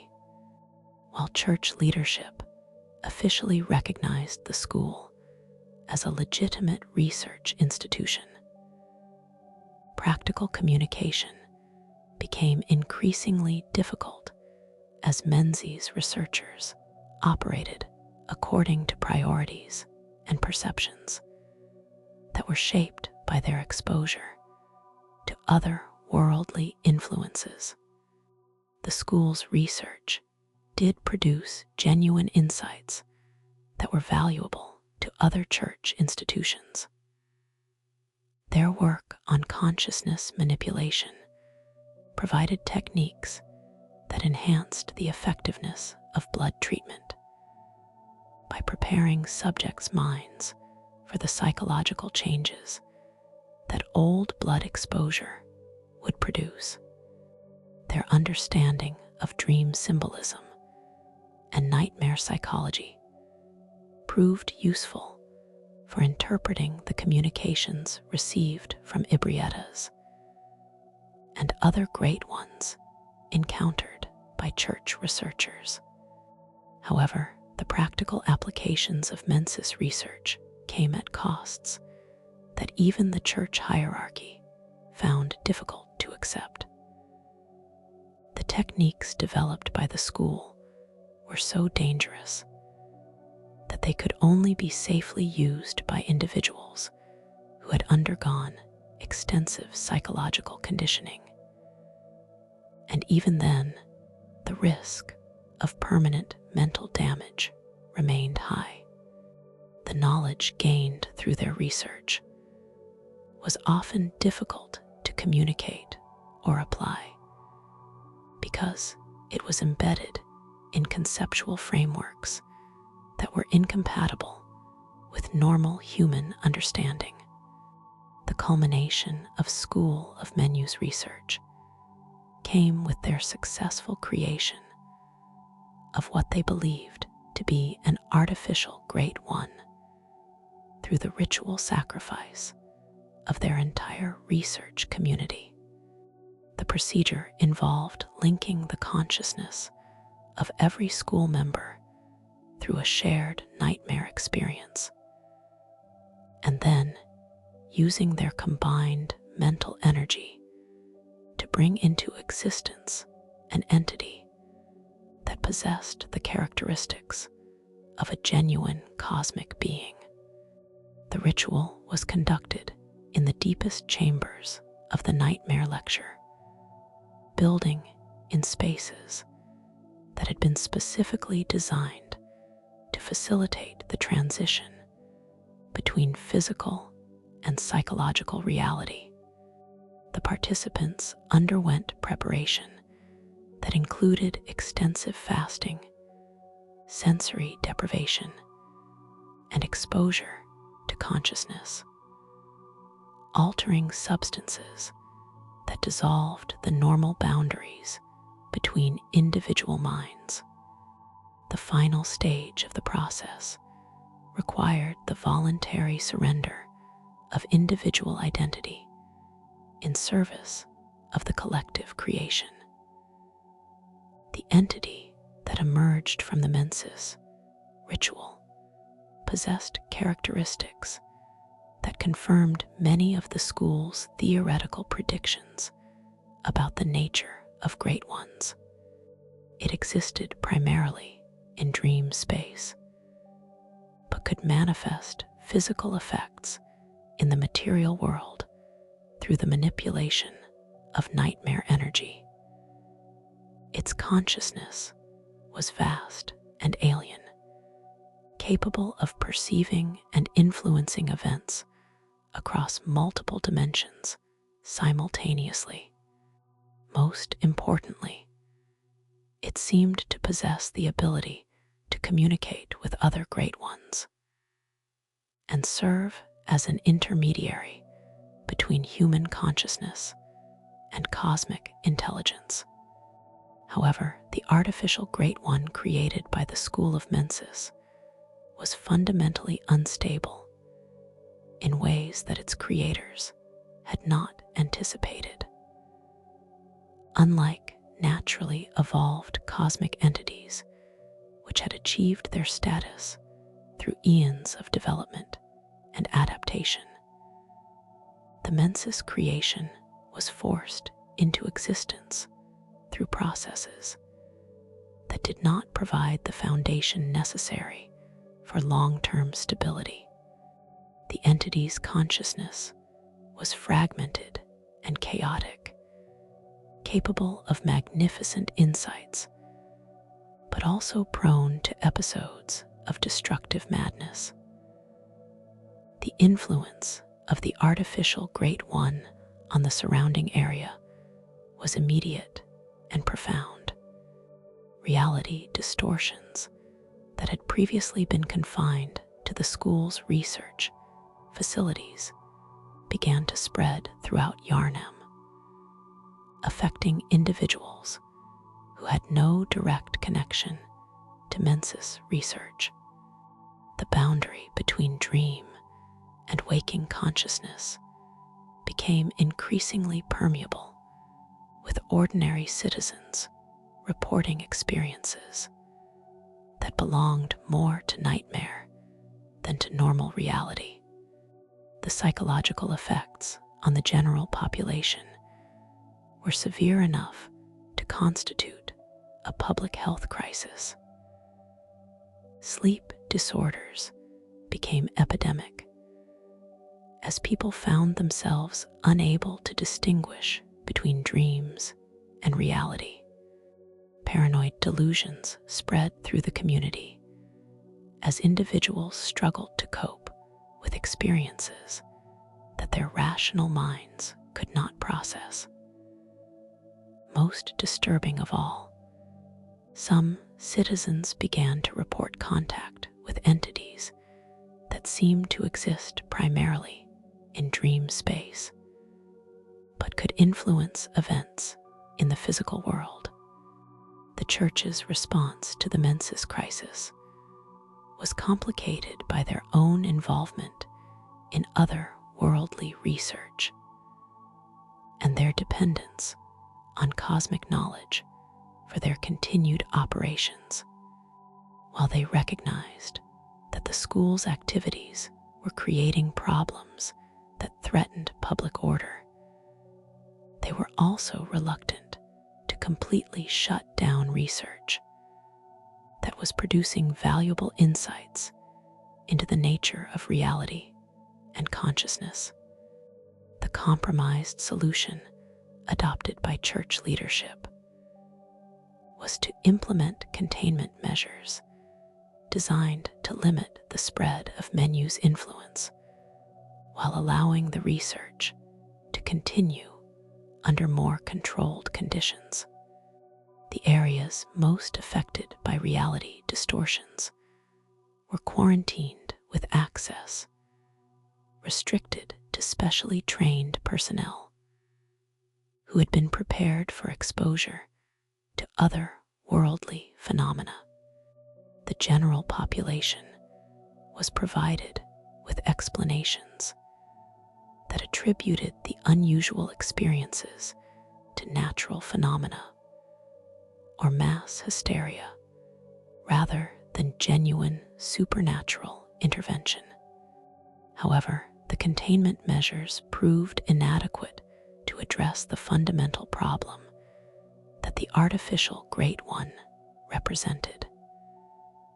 The entity existed primarily in dream space, which meant that it could influence anyone who slept or experienced altered states of consciousness, regardless of physical barriers or security measures. The quarantine procedures that worked against biological contamination were useless against a threat that operated through psychological channels.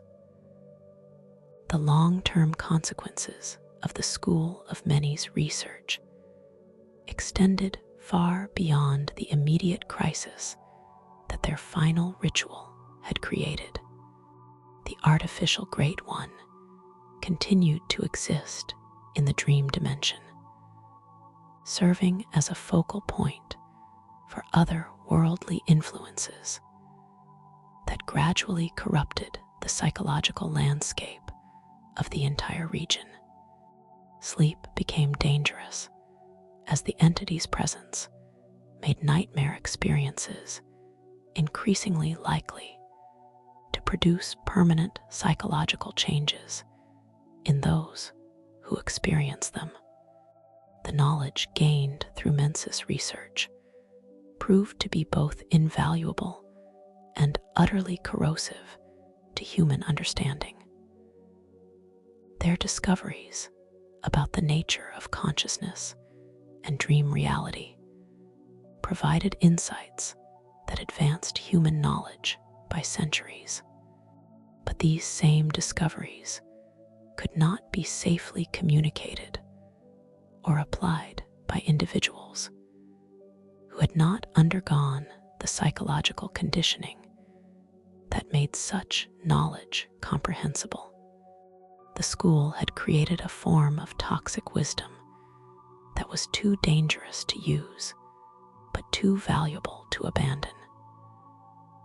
The survivors of the men's ritual, those few researchers who had maintained enough individual identity to continue existing as separate beings, were forever changed by their experience. They possessed fragments of cosmic awareness that made them invaluable as consultants for other church research projects. But their alienation from normal human concerns made them unsuitable for any role that required interaction with the general population. They existed in a twilight state between human and cosmic consciousness, serving as living bridges between incompatible forms of existence. The influence of the School of Mensis on Yharnam's development was subtle but pervasive.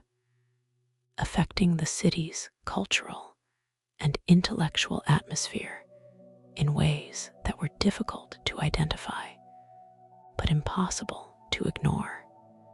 The population developed a collective unconscious awareness of otherworldly presences that manifested in art, literature, and religious practices, that incorporated elements drawn from sources that no conscious mind could remember.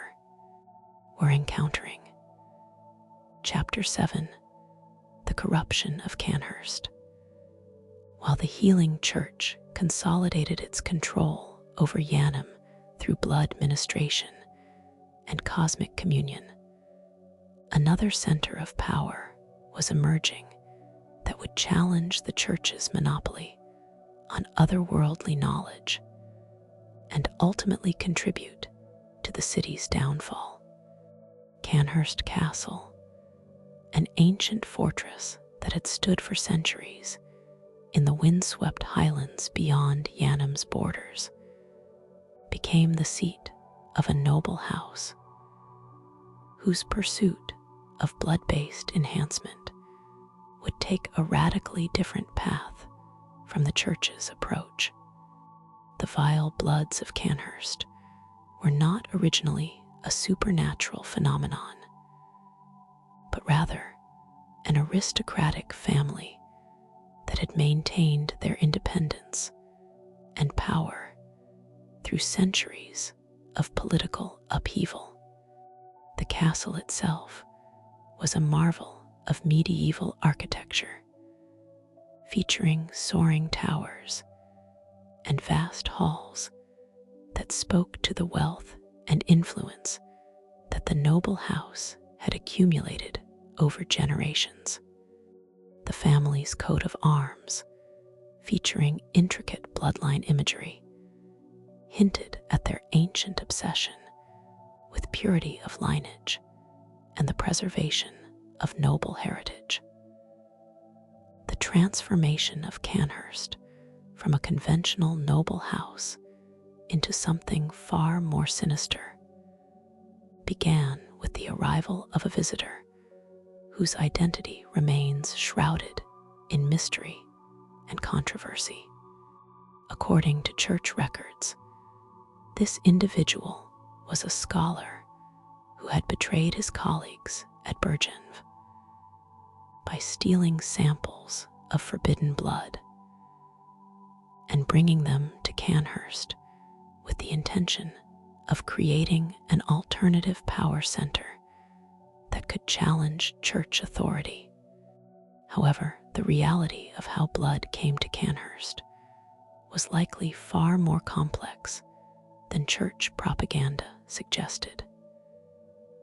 The noble house had maintained connections with scholarly institutions throughout the region for generations, and their extensive library contained works on alchemy, astrology, and other esoteric subjects that predated the establishment of Byrgenwerth itself. It is more probable that the Cainhurst nobles were approached by multiple sources, offering different forms of blood-based enhancement, and they chose to pursue the path that promised to preserve and strengthen their existing power structure. The Cainhurst approach to blood enhancement was fundamentally different from the church's medical model or the School of Mensis consciousness-focused research. The nobles viewed blood not primarily as a healing substance or a medium for cosmic communication, but as a source of raw power that could be refined and concentrated to enhance human capabilities without requiring the spiritual transformation that other approaches demanded. The development of vile blood techniques was guided by principles drawn from ancient alchemical traditions that the Cainhurst Library had preserved for centuries. These texts described methods for extracting and concentrating vital essences from living beings, techniques that could be adapted to work with the other worldly properties of old blood. The goal was not to achieve cosmic consciousness or medical healing, but to create a form of enhancement that would preserve human agency while providing supernatural capabilities. The rituals practiced at Cainhurst were elaborate affairs that combined elements of traditional aristocratic ceremony with alchemical procedures that pushed the boundaries of what could be achieved through physical means alone. The castle's great hall was modified to serve as a laboratory where blood extraction and refinement could be conducted on a scale that would have been impossible in conventional settings.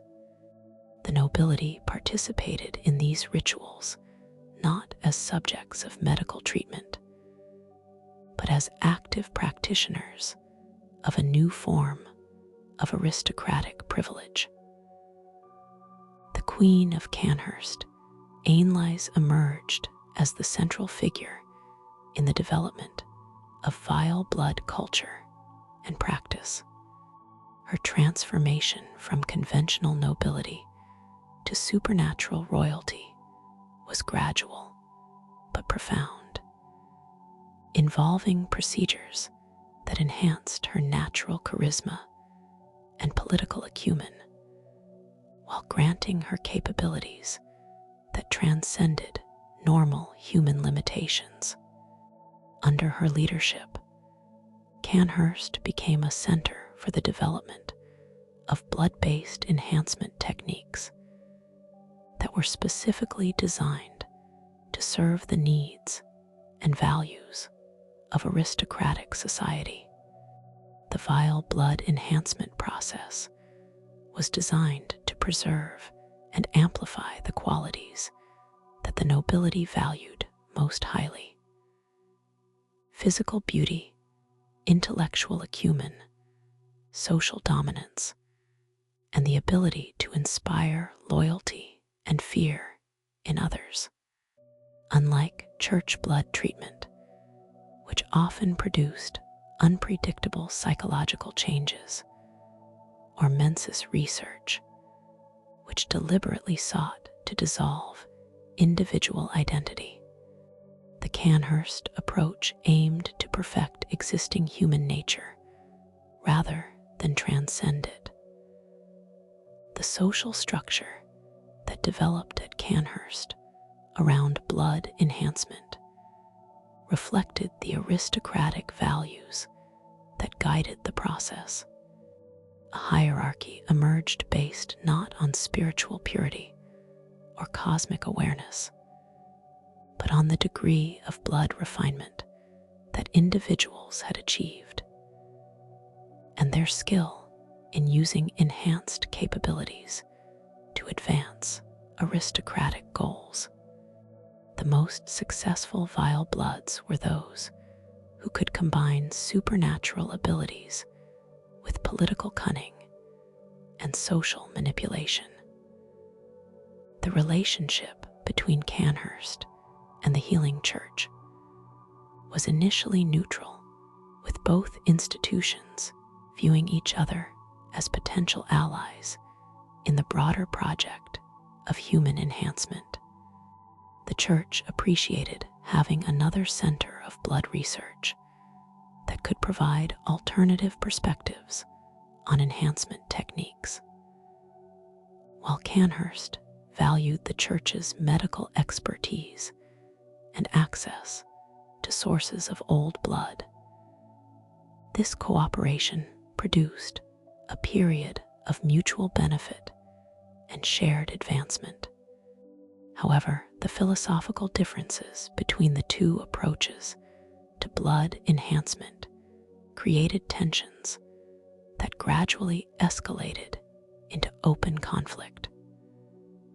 The church's emphasis on spiritual transformation and cosmic communion was viewed by the Cainhurst nobles as an abandonment of human values and a betrayal of the civilization that enhancement was supposed to improve. The vile bloods saw themselves as representatives of humanity at its finest, using otherworldly power to perfect rather than abandon their essential nature. From the church's perspective, the Cainhurst approach was not only misguided, but actively dangerous. The vile blood emphasis on power and dominance seemed to amplify the worst aspects of human nature, rather than transcending them. The aristocratic hierarchy that blood enhancement had created at Cainhurst was seen as a corruption of the egalitarian ideals that the church claimed to represent, a return to the very social inequalities that spiritual transformation was meant to eliminate. The escalation of tensions between the church and Cainhurst was accelerated by reports of vile blood activities that the church found morally unacceptable. The aristocratic approach to blood enhancement required large quantities of fresh blood from living donors, and the methods used to obtain this blood were often brutal and exploitative. Peasant communities in the area around Cainhurst reported incidents of violent blood harvesting that left entire villages depopulated.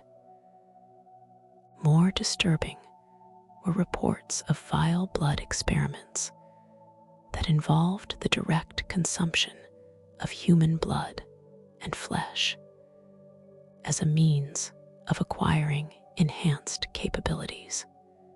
While the church's own research had involved ethically questionable procedures, the Cainhurst practices seemed to embrace cruelty and cannibalism as inherent aspects of their enhancement process. The aristocratic culture that had developed around blood consumption created social rituals that celebrated violence and predation as expressions of nobility.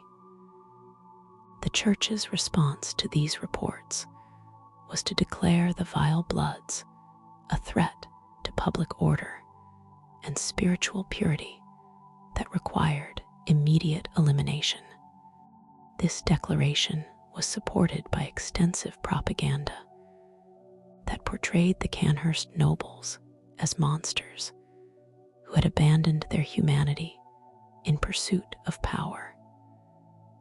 The theological justification for action against Cainhurst was that the vile bloods represented a corruption of the divine gift of blood healing, a blasphemous misuse of sacred power for profane purposes. The formation of the executioner faction within the church hierarchy represented the militarization of religious doctrine in service of political goals.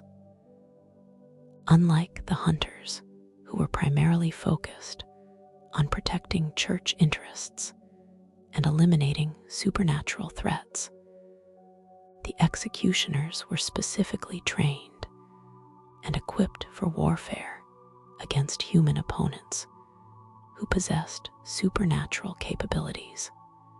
Their mission was not merely to defeat the vile bloods, but to completely eliminate their bloodline and destroy all traces of their enhancement techniques. The executioner approach to combat reflected the church's understanding of vile blood capabilities and weaknesses.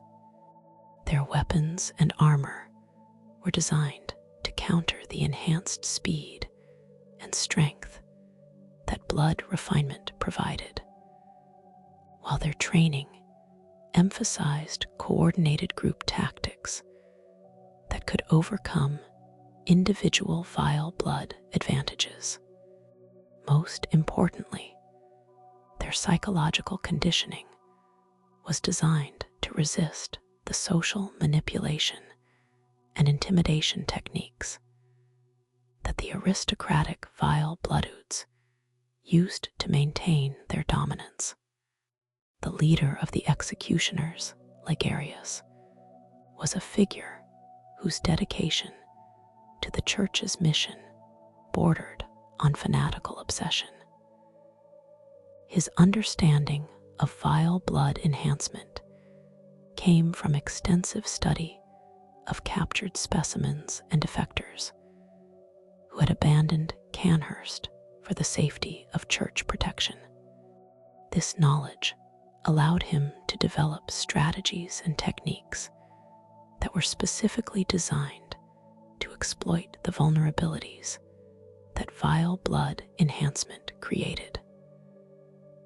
The assault on Cainhurst Castle was planned as a decisive strike that would eliminate the vile blood threat before it could spread beyond the aristocratic community that had created it. The operation involved the coordination of multiple executioner units supported by church hunters and specialized equipment designed for siege warfare against supernatural opponents. The goal was not merely military victory, but the complete destruction of Cainhurst as a cultural and political entity. The battle for Cainhurst was notable for its brutality and the determination shown by both sides to achieve total victory over their opponents. The vile bloods fought with the desperate ferocity of cornered aristocrats who understood that defeat meant not merely political displacement, but complete extinction. Their enhanced capabilities made them formidable opponents, but their individualistic approach to combat proved to be a significant disadvantage against the coordinated tactics employed by the executioners. The siege of the castle itself was a prolonged affair that tested both the military capabilities of the attacking forces and the defensive preparations that the vile bloods had made. The castle's architecture, modified through alchemical procedures to incorporate supernatural defensive features, proved remarkably resistant to conventional assault techniques. The executioners were forced to develop new siege methods that could counter the otherworldly properties of vile blood fortifications. The breakthrough that allowed the executioners to penetrate the castle's defenses came through the use of weapons and techniques that had been blessed according to church doctrine and enhanced through communion with Ebrietas. These sanctified instruments proved capable of disrupting the alchemical principles that governed vile blood enhancement, creating vulnerabilities that conventional weapons could not exploit. The combination of military force with religious power proved decisive in overcoming aristocratic resistance. The final assault on the castle's great hall, where Queen Ainlais and her most loyal retainers had made their last stand, was a massacre that eliminated virtually the entire vile blood hierarchy in a single engagement. the executioners showed no mercy to their opponents, viewing the complete elimination of the bloodline as a religious duty that transcended conventional military ethics. The few vile bloods who survived the initial assault were hunted down and eliminated over the following weeks. However, the victory at Cainhurst came at costs that the church had not fully anticipated.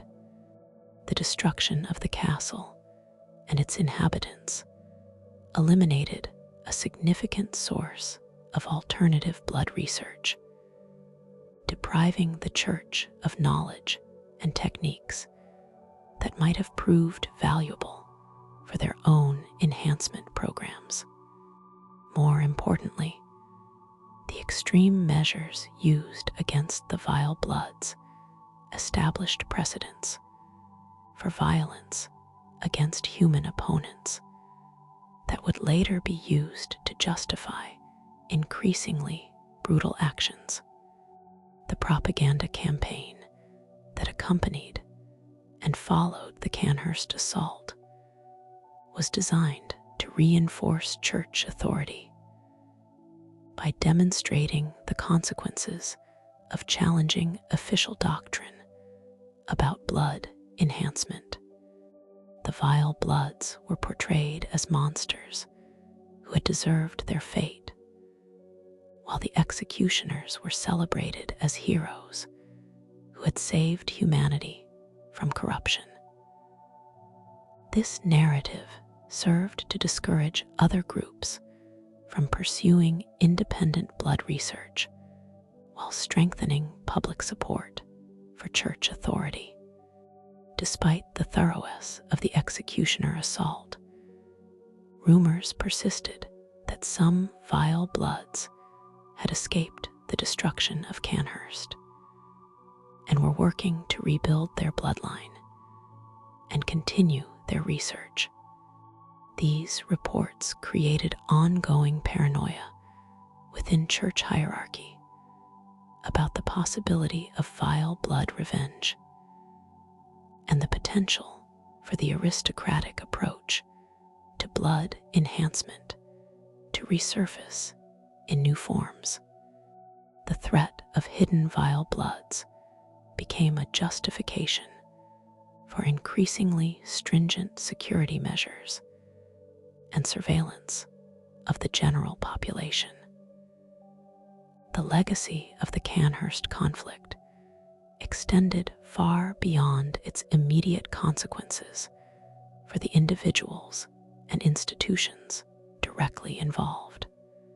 The church's willingness to use extreme violence against human opponents who possessed supernatural capabilities established a precedent that would influence their approach to all subsequent threats. The success of the executioner model encouraged the development of other specialized military units designed for warfare against enhanced humans. Most significantly, the destruction of Cainhurst eliminated the only major alternative to church approaches to blood enhancement that had shown signs of long-term viability. The vile blood model, whatever its moral problems, had demonstrated that otherworldly power could be harnessed in service of recognizably human goals and values. Its elimination left the church as the sole authority on blood research, removing the competitive pressure that might have encouraged more responsible development of enhancement techniques. Chapter 8: The Fishing Hamlet Massacre. Among the many dark chapters in the healing church's pursuit of cosmic knowledge, none would prove more catastrophic or morally damning than their intervention in a small coastal community that had experienced direct contact with a great one. The events at the fishing hamlet would not only represent the nadir of church ethics, but would also establish a curse that would haunt the organization and all its works until the final collapse of Yharnam itself. The fishing hamlet was an isolated coastal settlement that had subsisted for generations on the bounty of the sea. Its inhabitants living simple lives, guided by traditions that stretched back to time immemorial. The village was so remote that it had remained largely untouched by the political and religious upheavals that had transformed the rest of the region. Its people practiced a form of folk religion that combined reverence for the ocean with ancestral worship, maintaining customs that predated any organized theological doctrine. The transformation of this peaceful community began with the arrival on their shores of a being that defied all earthly categorization. Kas, a great one whose domain encompassed the deepest mysteries of the ocean, had somehow become stranded in the shallow waters near the village. Whether this was the result of injury, divine purpose, or cosmic accident remains unknown. But the presence of such an entity in their midst would change the lives of the villagers in ways that no human community had ever experienced.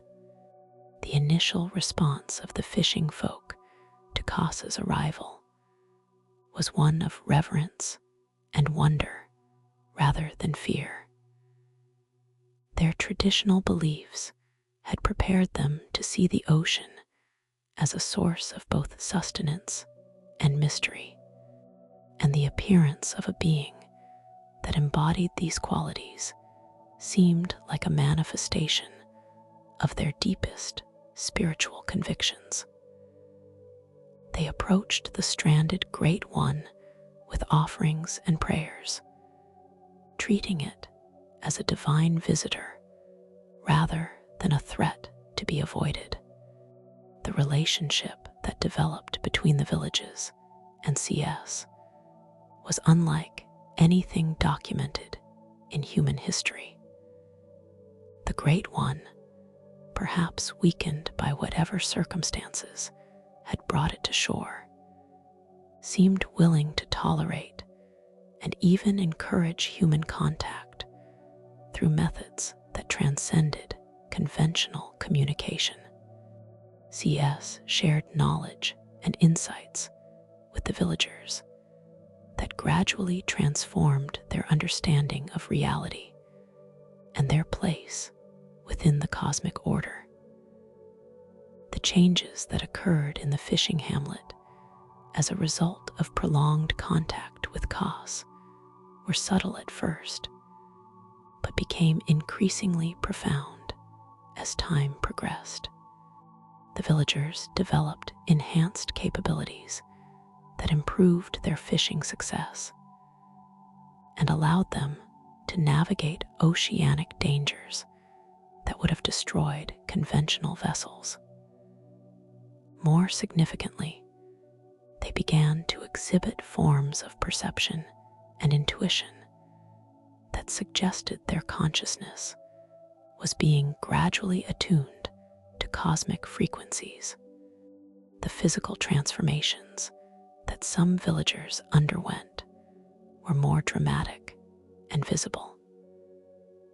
Children born during the period of Kull's presence displayed anatomical features that seemed to blend human and oceanic characteristics. Some developed enhanced lung capacity that allowed them to remain underwater for extended periods, while others showed signs of sensory organs that could perceive environmental conditions invisible to normal human senses.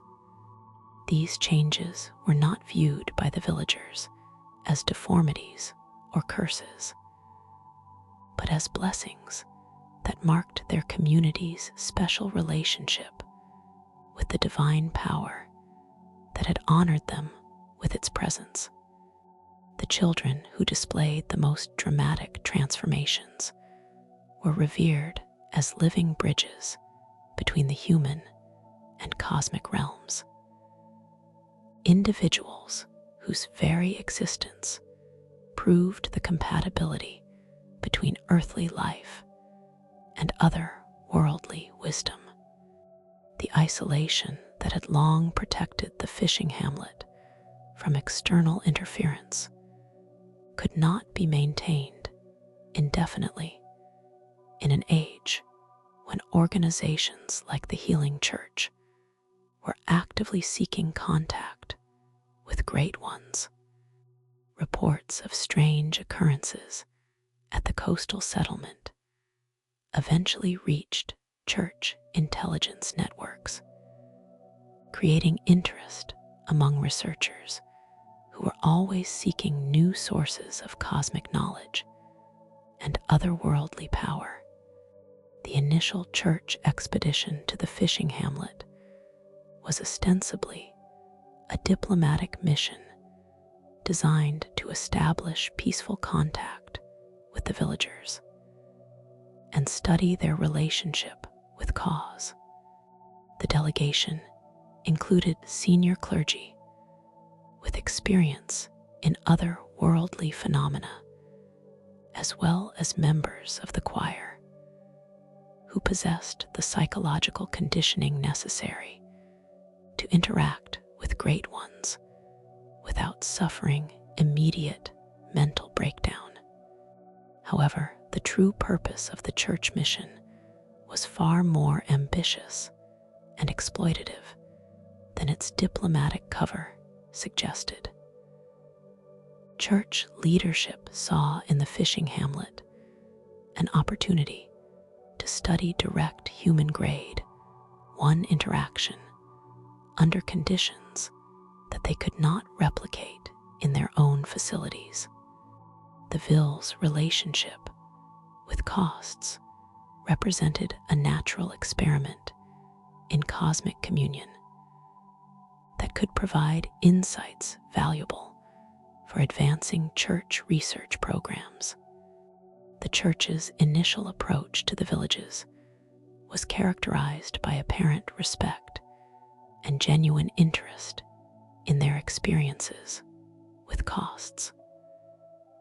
The clergy presented themselves as fellow seekers of cosmic wisdom who wished to learn from the unique insights that the hamlet's residents had gained through their contact with the Great One.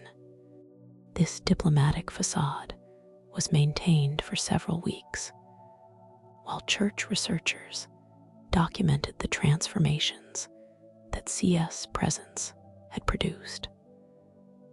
However, the restraint shown by the church delegation was not motivated by genuine respect for the villagers, but by practical considerations about the best methods for extracting maximum value from the situation. The researchers quickly realized that the transformations they were observing could not be simply replicated through conventional blood treatment or consciousness manipulation techniques.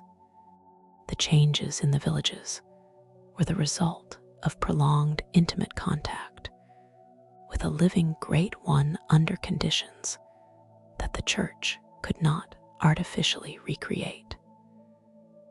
The decision to transition from observation to active intervention was made when church researchers concluded that CS itself was dying or becoming dormant, threatening to end the unique conditions that had made the Ville's transformation possible. From the church's perspective, this represented an emergency that justified extreme measures to preserve the knowledge and capabilities that would otherwise be lost when the Great One's influence waned. The methodology chosen for extracting this knowledge was as brutal as it was efficient. Church researchers began systematic collection of biological samples from the most dramatically transformed villages, initially presenting these procedures as medical examinations designed to monitor their health and development. The villagers, who had no reason to suspect the church's true intentions, cooperated willingly with what they believed were efforts to document their blessed condition. As the church's requirements became more invasive and the true nature of their research became apparent, the villagers' cooperation turned to resistance and then to active opposition.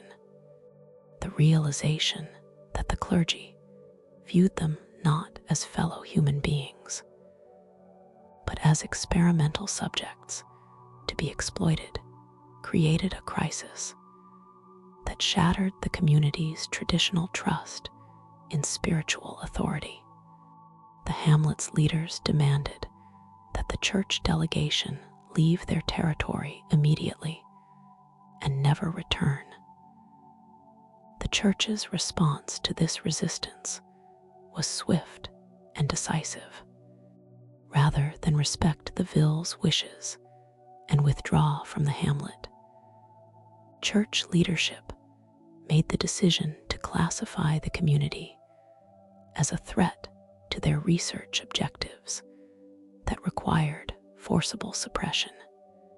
The transformation of a diplomatic mission into a military operation was justified through theological arguments that portrayed the Ville's resistance as evidence of corruption by other worldly influences. The military assault on the fishing hamlet was conducted with a brutality that exceeded even the church's previous actions against supernatural threats. The villagers, who possessed no military training or equipment beyond simple fishing implements, were systematically slaughtered by church forces equipped with weapons designed for combat against enhanced humans.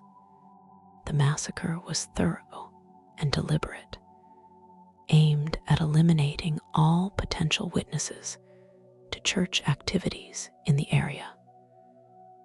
The treatment of CS during the assault represented the ultimate expression of the church's willingness to desecrate anything in pursuit of cosmic knowledge, rather than approaching the weakened Great One with the reverence that such a being deserved.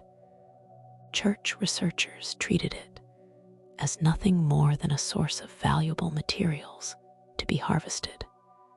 The procedures used to extract samples from CS were conducted without regard for the entity's consciousness or suffering.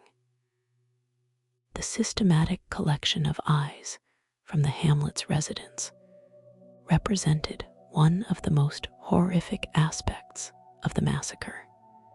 Church doctrine emphasized the importance of eyes as organs of cosmic perception, and the researchers were determined to preserve the enhanced visual capabilities that some villages had developed through contact with CS.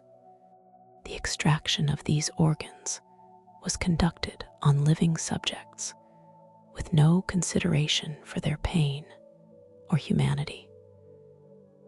Lady Maria, a hunter of aristocratic background who had been assigned to the expedition, was so traumatized by the brutality she witnessed that she suffered a psychological breakdown that would eventually lead to her suicide. Her participation in the massacre haunted her for the rest of her brief remaining life, creating guilt and self-loathing that no amount of rationalization could address. Her subsequent rejection of blood-based combat techniques and withdrawal from hunter activities represented a form of penance for her role in the hamlet's destruction. The curse that arose from the fishing hamlet massacre was not merely metaphorical, but represented a genuine supernatural phenomenon that would plague the church and its agents for generations to come. The anguish and rage of the murdered villages, amplified by their connection to cause and the other worldly forces that had transformed them, created a psychic wound that would never heal. This curse would manifest as the hunter's nightmare, a realm of eternal torment where those responsible for the massacre would be condemned to relive their crimes forever. The immediate benefits that the church gained from the fishing hamlet expedition were substantial from their perspective. The biological samples and knowledge extracted from the villages and costs advanced their understanding of human Great One interaction by decades. The insights gained from studying the hamlet's transformed residents were incorporated into church enhancement programs, improving the effectiveness of blood treatment and consciousness manipulation techniques. However, the long-term consequences of the massacre far outweighed any temporary advantages that the church had gained. The curse that emanated from the hamlet created a form of karmic debt that would accumulate interest over time, eventually demanding payment that would threaten the survival of the entire organization. The psychological trauma suffered by church personnel who participated in or learned about the massacre undermined morale and created internal divisions that weakened institutional cohesion.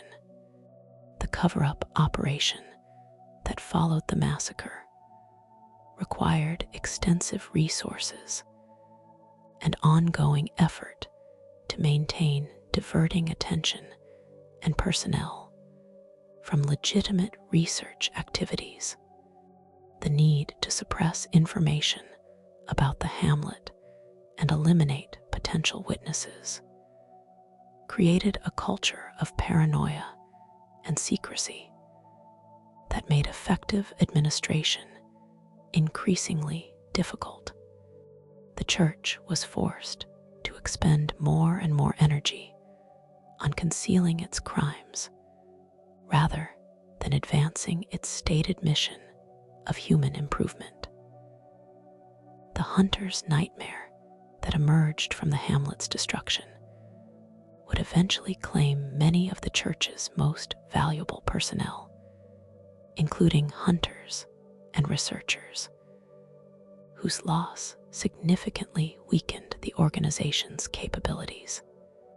The realm of eternal torment that had been created by the massacre became a form of supernatural prison that captured and held individuals whose expertise was crucial for church operations. Chapter 9: The Blood-Drunk Hunters. As the healing church's influence expanded and its research programs grew more ambitious, the organization found itself increasingly dependent on enhanced hunters, whose capabilities had been pushed far beyond normal human limits. These individuals, transformed through intensive blood treatment and exposure to other worldly influences, became the Church's primary means of enforcing its will and protecting its interests. However, the very enhancements that made them so valuable also made them increasingly unstable and dangerous. The phenomenon that Church researchers termed blooddrunkenness began to manifest among hunters who had undergone extensive enhancement over extended periods.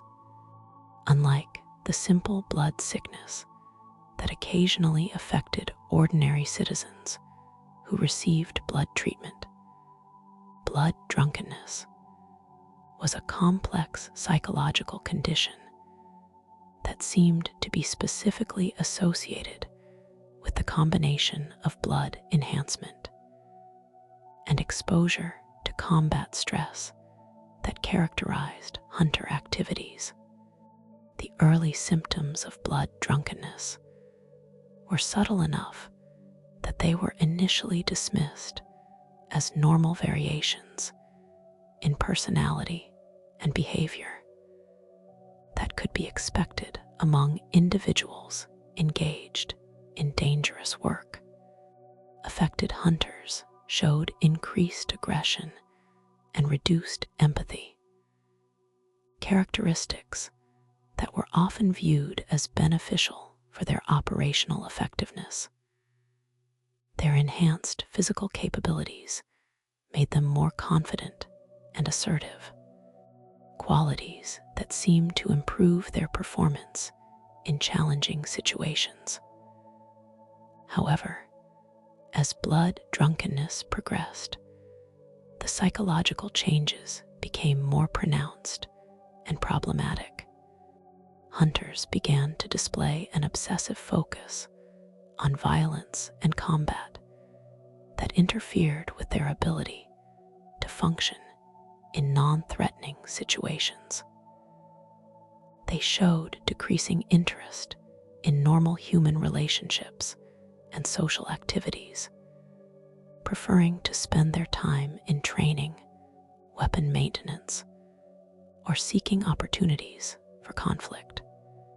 The most dangerous aspect of blood drunkenness was the gradual erosion of moral and ethical constraints that normally governed human behavior.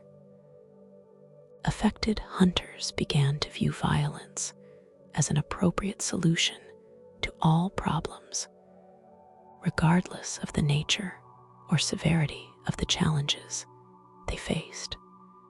Their enhanced capabilities made them feel superior to ordinary humans, creating a sense of entitlement that justified increasingly extreme actions. The Church's initial response to blood drunkenness was to treat it as a manageable side effect of enhancement that could be controlled through proper training and supervision. Special protocols were developed for monitoring enhanced hunters and identifying individuals who were showing signs of psychological instability. These measures were designed to detect and address blood drunkenness before it progressed to the point where affected hunters became threats to church operations or public safety. However, the effectiveness of these protocols was limited by the Church's fundamental dependence on enhanced hunters for its most important operations. The individuals most likely to develop blood drunkenness were often the same ones whose capabilities were most valuable for church research and security activities.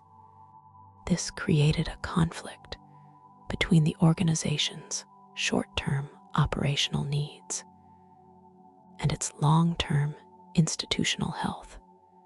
The development of the hunter's dream as a separate realm where enhanced hunters could be contained and managed represented an attempt to address the blood drunkenness problem without sacrificing the capabilities that enhanced hunters provided.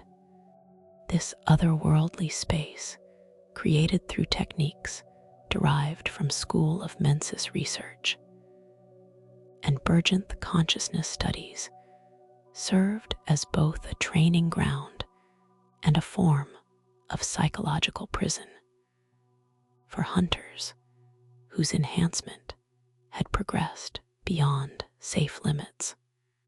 The hunter's dream was designed to provide affected hunters with an environment where their enhanced capabilities and aggressive impulses could be channeled toward constructive purposes.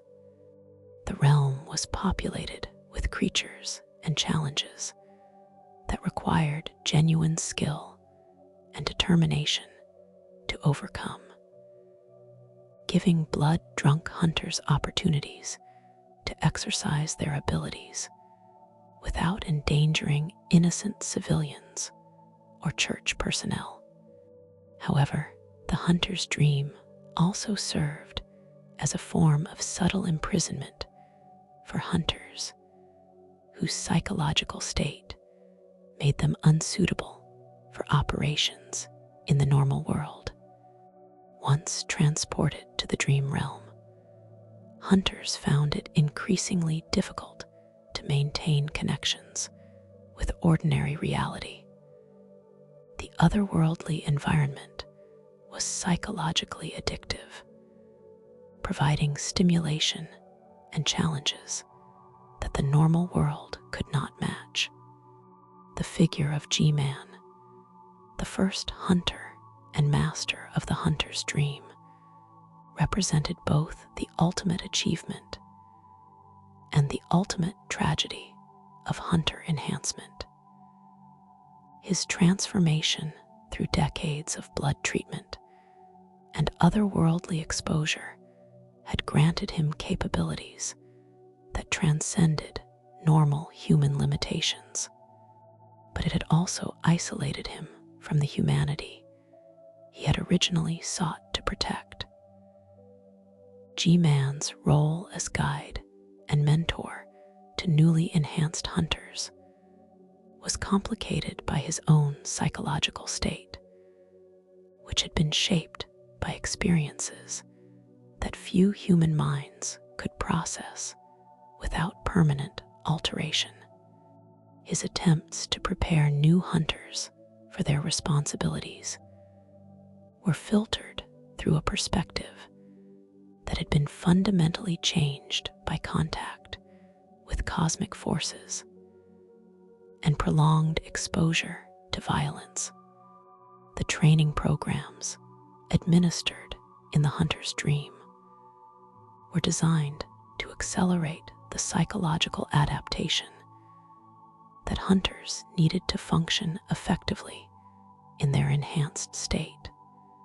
These programs deliberately push trainees beyond their normal psychological limits, using controlled exposure to otherworldly phenomena and extreme combat situations to build the mental resilience necessary for hunter operations.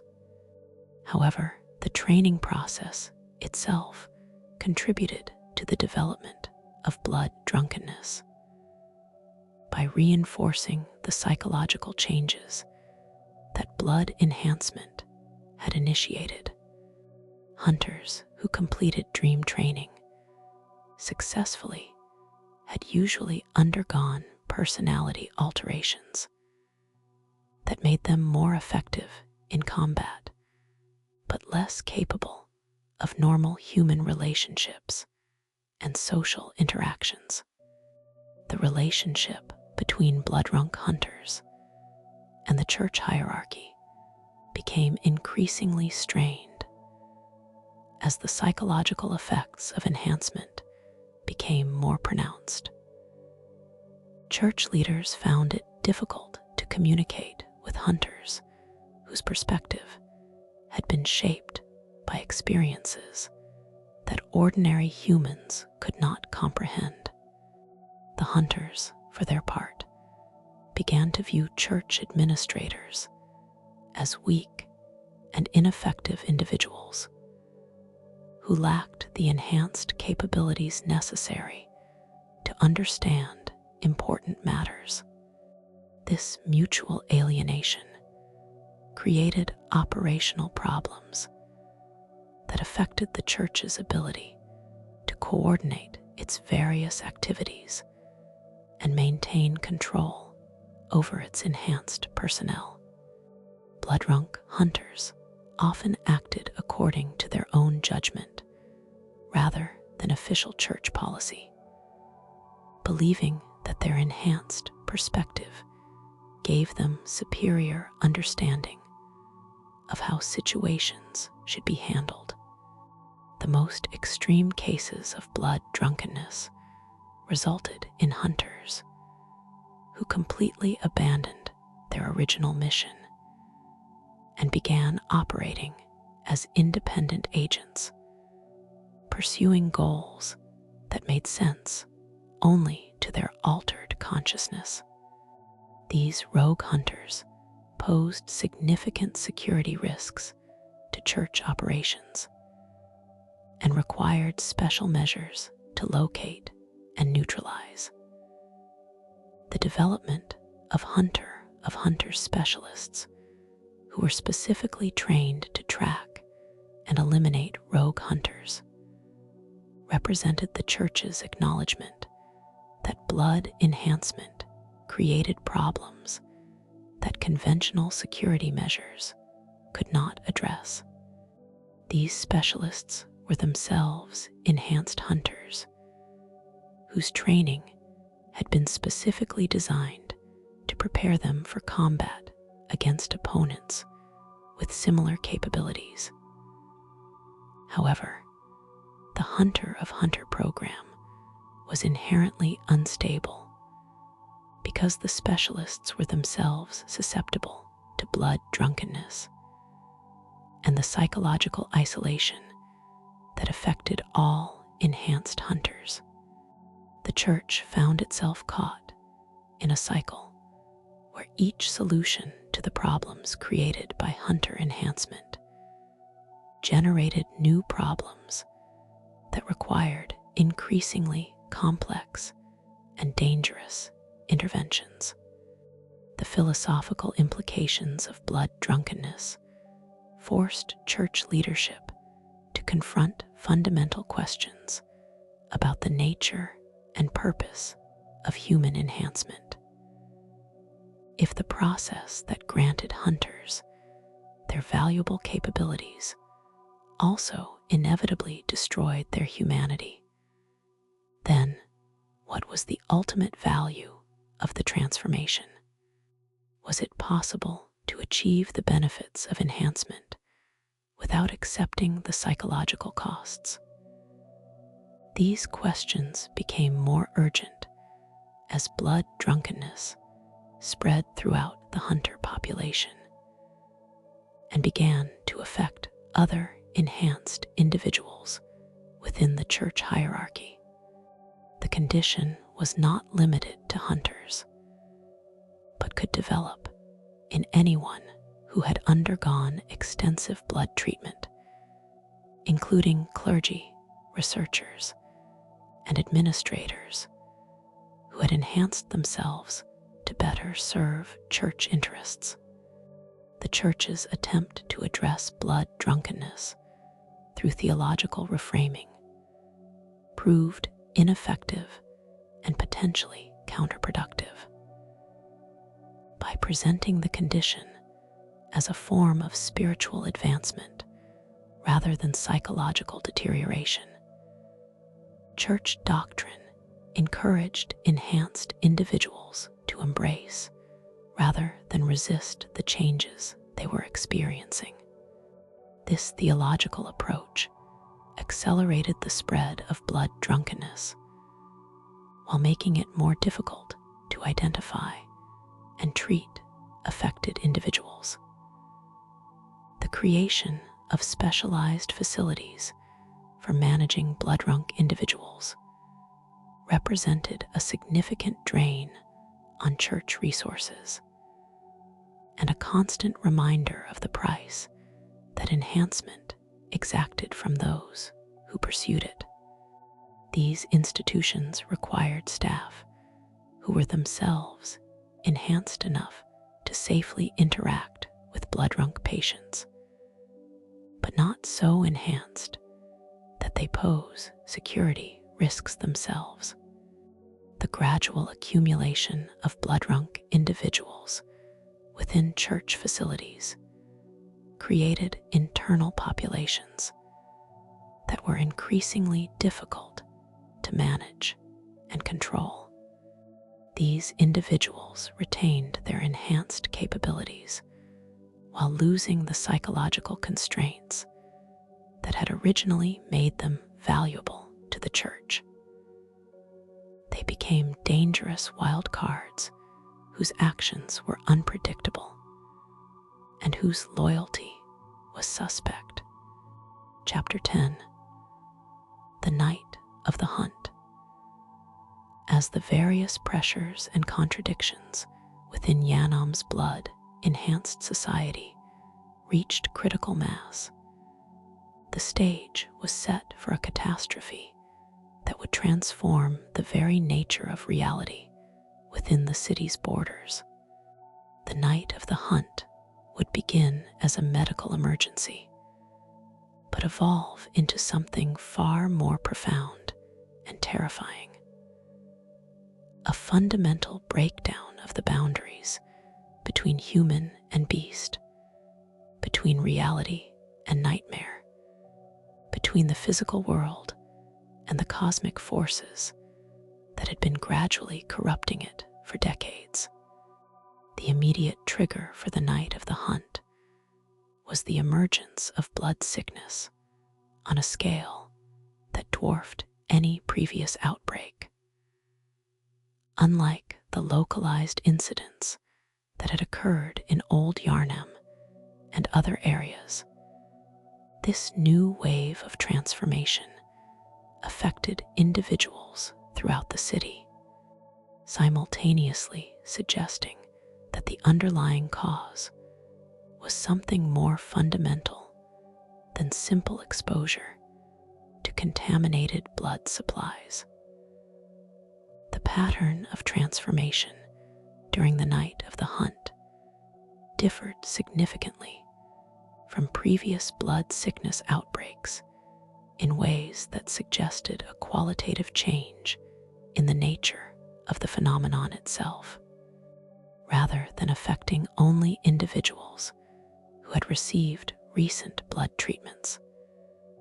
The transformation struck people whose exposure to old blood dated back years or even decades.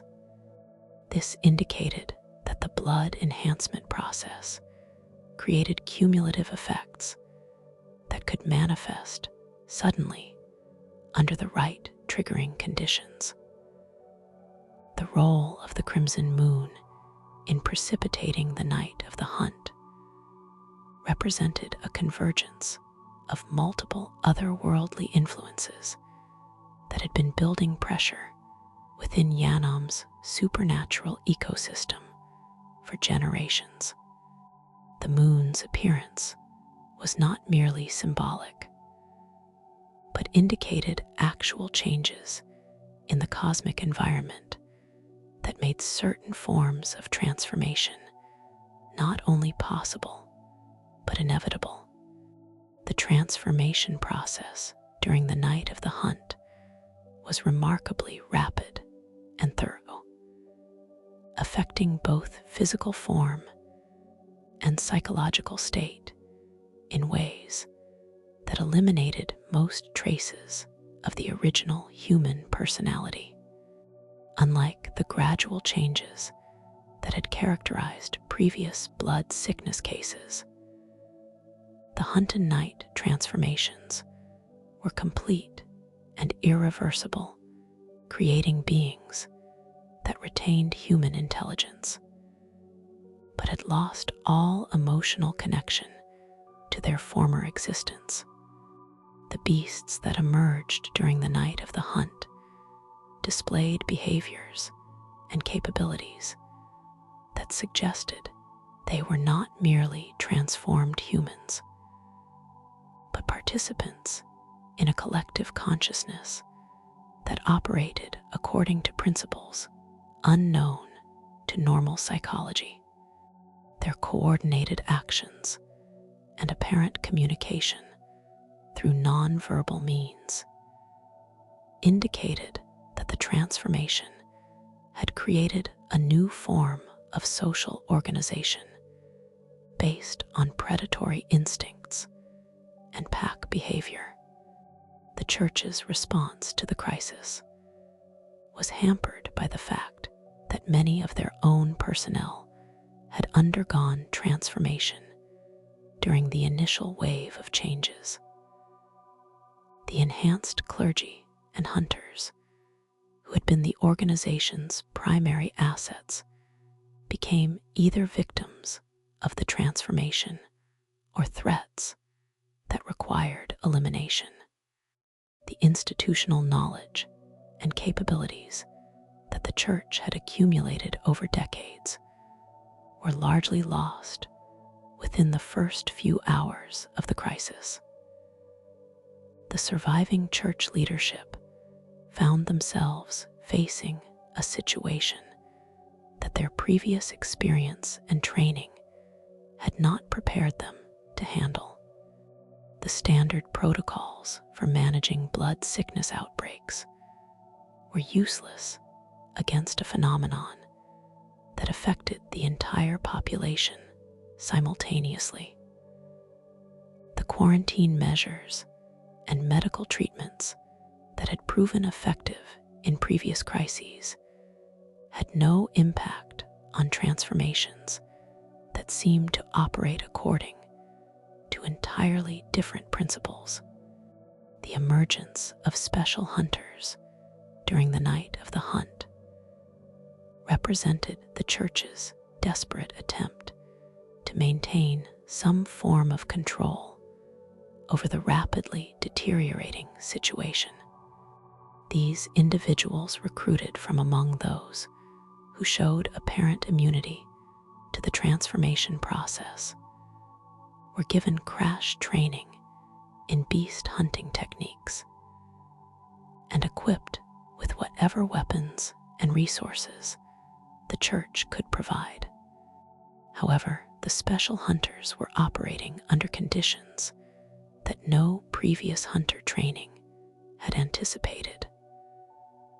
Rather than facing isolated threats that could be eliminated through conventional combat techniques, they found themselves in an environment where the majority of the population had become hostile, and where the normal rules of engagement no longer applied. The psychological toll on the special hunters was severe, as they were forced to kill individuals who had previously been friends, family members, and colleagues. The rapid pace of the crisis meant that there was no time for the careful psychological preparation that had traditionally been part of hunter training.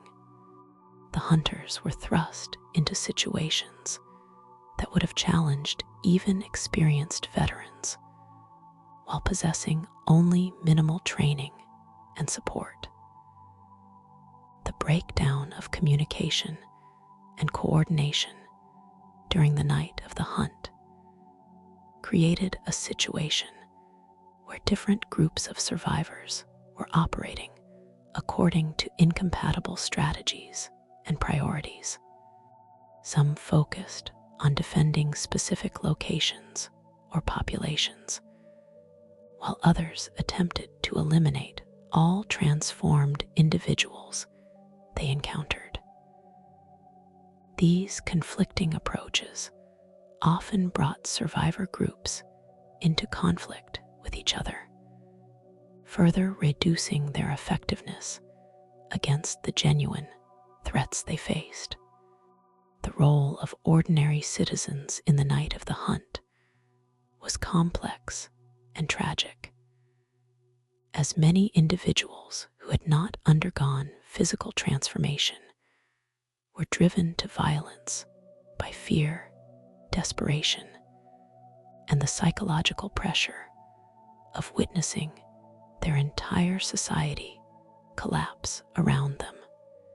These unenhanced humans found themselves caught between the transformed beasts that hunted them and the church hunters, who often could not distinguish between potential threats and innocent civilians.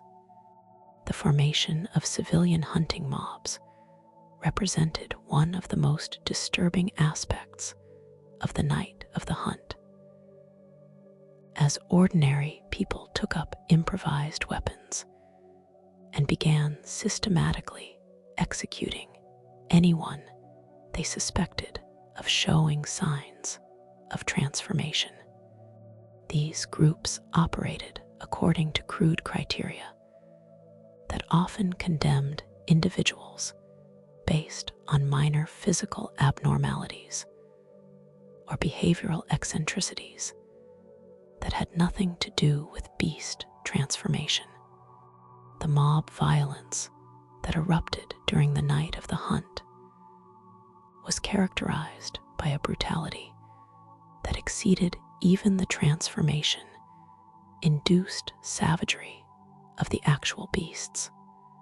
Fear and paranoia drove supposedly civilized citizens to commit atrocities against their neighbors and loved ones, often based on nothing more than rumors or suspicion.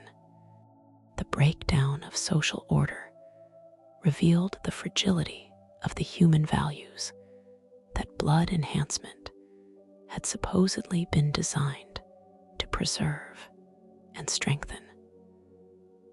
The church's attempts to maintain control over the civilian population during the crisis were largely unsuccessful, as the organization's credibility had been severely damaged by the obvious failure of their blood treatment programs.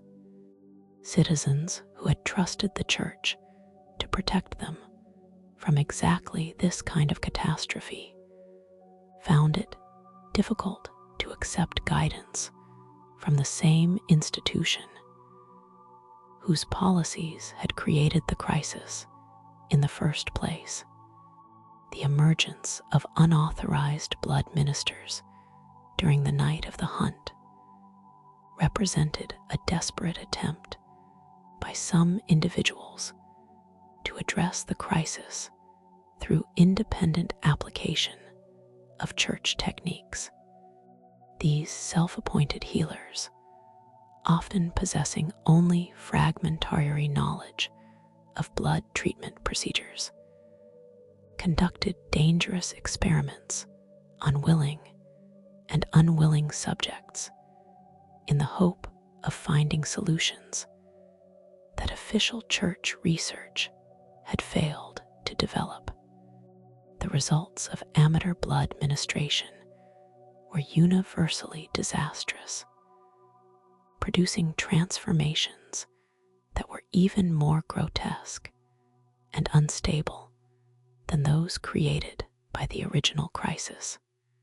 The untrained ministers lacked the knowledge and resources necessary to safely handle old blood, and their crude attempts at treatment often accelerated rather than prevented the transformation process.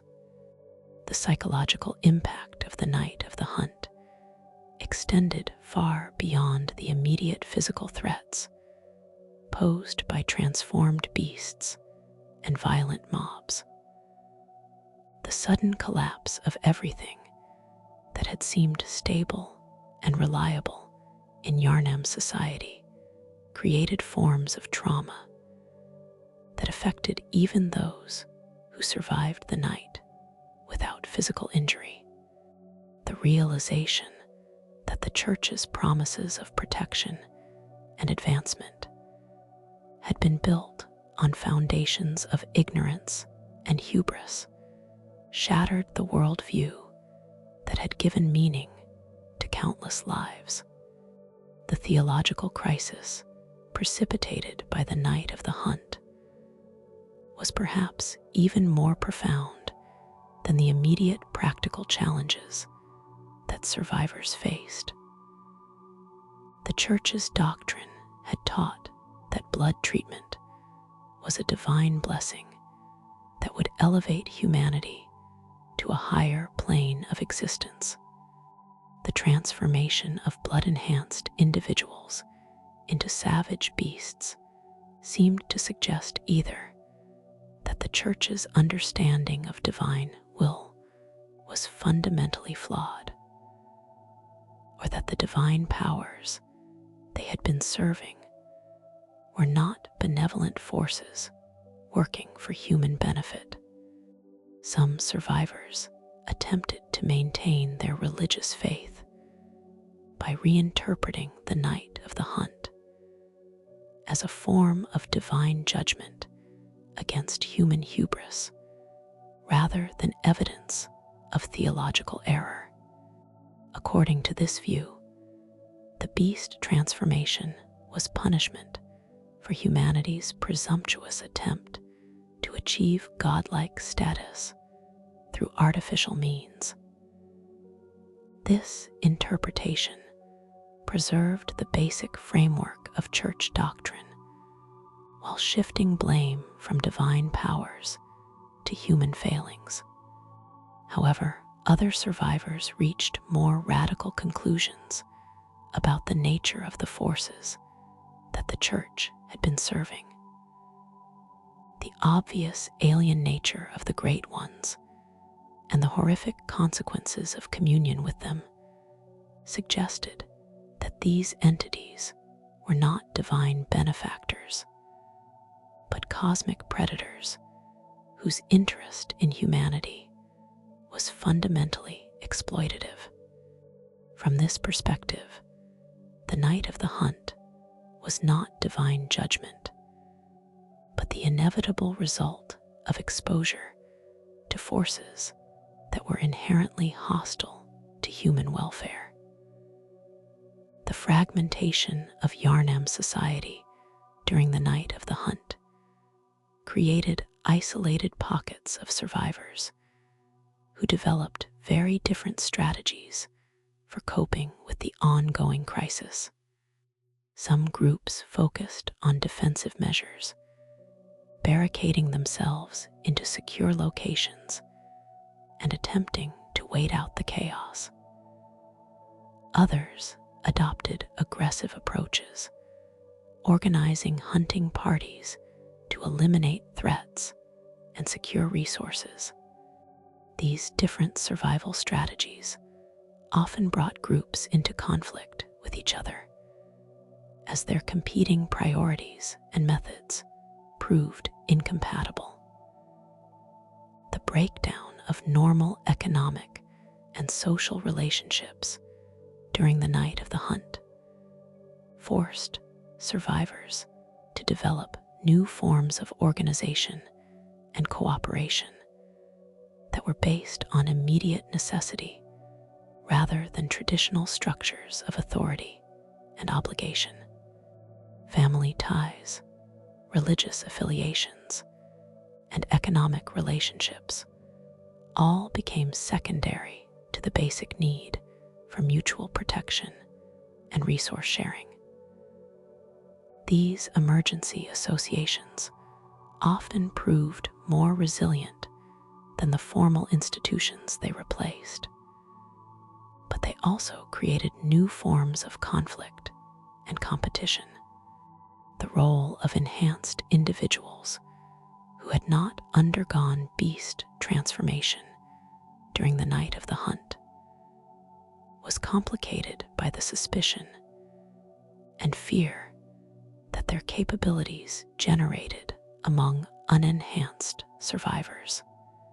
While their abilities made them valuable allies in combat situations, their association with the blood treatment programs that had caused the crisis made them targets of mistrust and sometimes outright hostility from other survivors. Many enhanced survivors found themselves caught in an impossible position where their help was needed, but not wanted by the communities they sought to protect. Their attempts to use their capabilities for the benefit of ordinary citizens were often interpreted as evidence of ulterior motives, or as signs that their own transformation was imminent. This dynamic created additional stress and isolation for individuals who were already struggling to cope with the psychological effects of their enhancement. The emergence of new forms of beast during the later stages of the night of the hunt suggested that the transformation process was not static, but continued to evolve in response to environmental pressures and the ongoing influence of other worldly forces. These second and third generation beasts displayed capabilities and behaviors that differed significantly from the initial wave of transformations, indicating that the crisis was not simply a one-time event, but an ongoing process of change. The adaptive nature of the beast transformations posed new challenges for survivors who had developed strategies for dealing with the original wave of creatures. Techniques and weapons that had proven effective against first-generation beasts often failed against their evolved descendants, forcing survivors to continuously adapt their approaches and develop new methods of protection and resistance. The influence of the Crimson Moon on the ongoing transformation process became more apparent as the night of the hunt progressed. The otherworldly illuminations seemed to accelerate and intensify the changes affecting both transformed and normal individuals, creating conditions where new forms of beast could emerge spontaneously from the population. This ongoing threat meant that no location could be considered permanently safe, as the next wave of transformations could occur at any time.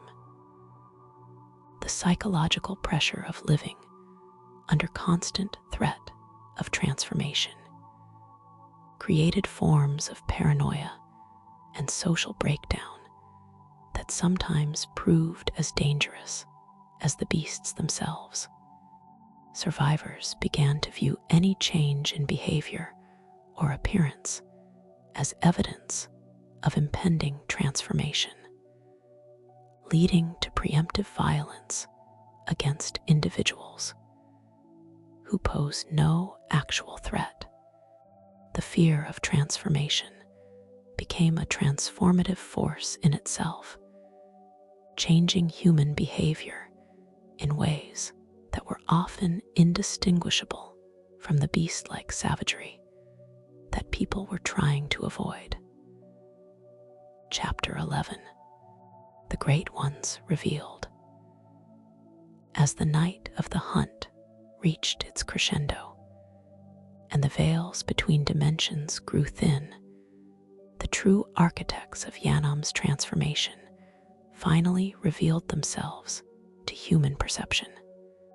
The Great Ones, whose influence had shaped every aspect of the city's development from its earliest foundations, emerged from the shadows of cosmic space to take direct action in the unfolding crisis. Their appearance marked not merely an escalation of the existing catastrophe, but a fundamental shift in the nature of reality itself within Yharnam's borders.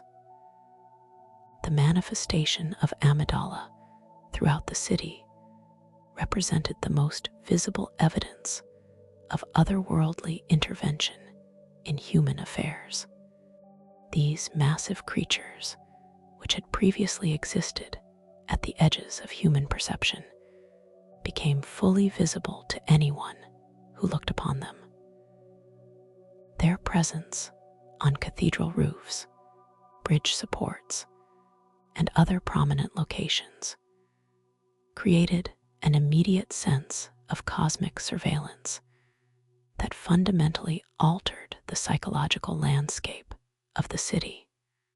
The revelation that these entities had been present throughout Yharnam's history, invisible to most human perception, but silently observing and influencing events, created a profound sense of retroactive violation among those who became aware of their existence.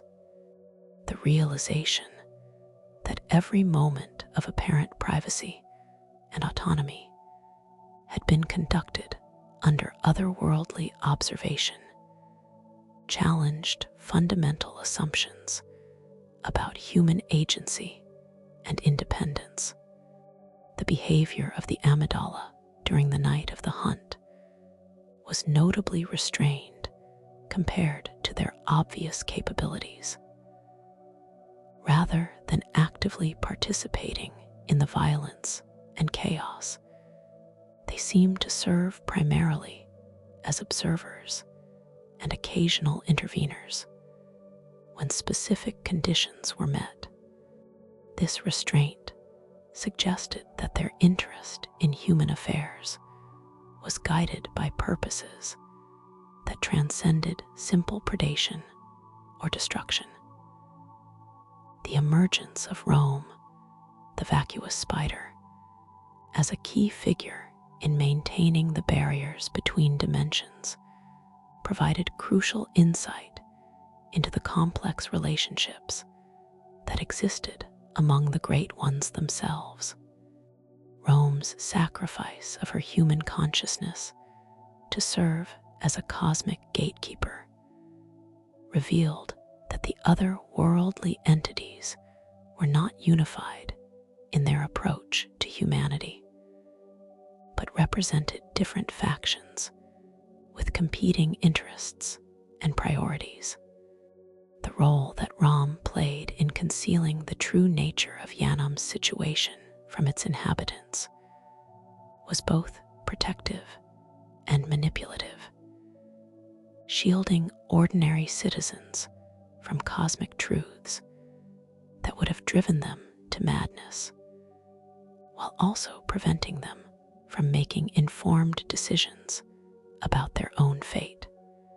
Her intervention represented a form of benevolent tyranny that preserved human sanity at the cost of human agency.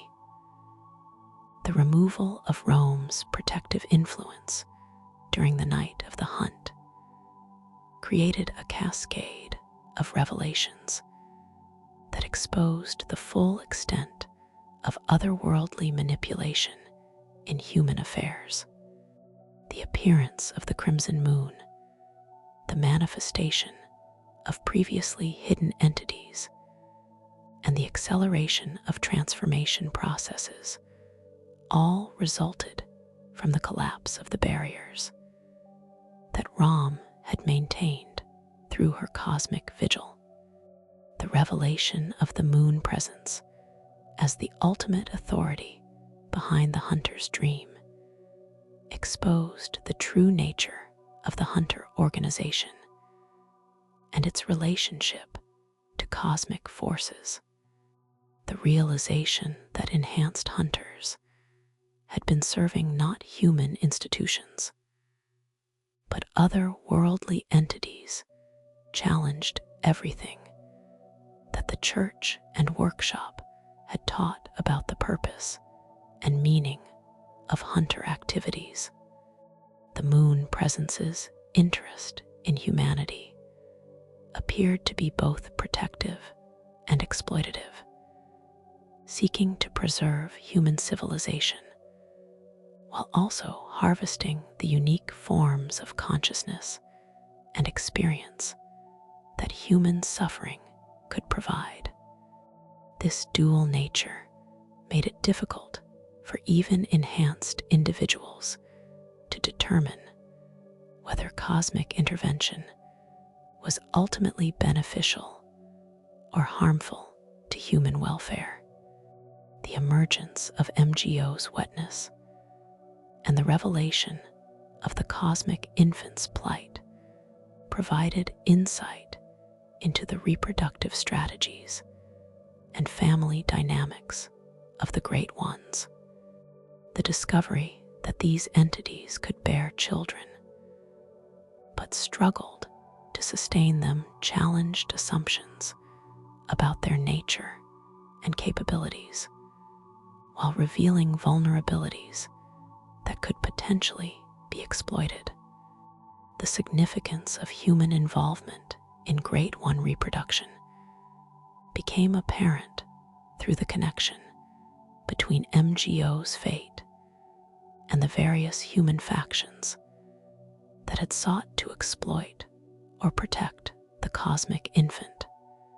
The School of Mensis' attempts to use MGO's power for their own purposes had created a form of cosmic abuse that generated suffering on multiple dimensional levels. The revelation that Queen Yharnam's eternal grief was connected to MGO's situation provided a direct link between the ancient Thumerian civilization and the current crisis.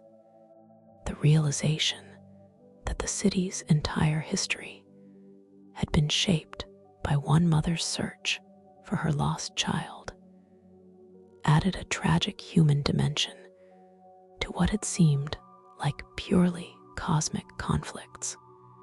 The intervention of Ebritus in the crisis represented the most direct attempt by a Great One to communicate with humanity about the true nature of their situation. Her efforts to work through the church hierarchy to achieve beneficial outcomes for both species revealed the genuine possibility of positive human cosmic relationships, but also demonstrated how easily such relationships could be corrupted by human ambition and misunderstanding. The failure of the Church's communion with Ebritus to prevent the night of the hunt raised profound questions about the limitations of even well-intentioned cosmic intervention. The revelation that Great One knowledge and power could not simply be transferred to human institutions without fundamental changes in human nature suggested that the path to positive human cosmic relationships was far more complex than either species had initially understood. The appearance of lesser cosmic entities throughout Yharnam during the crisis revealed the existence of an entire ecosystem of otherworldly beings whose relationships and hierarchies had remained invisible to human perception.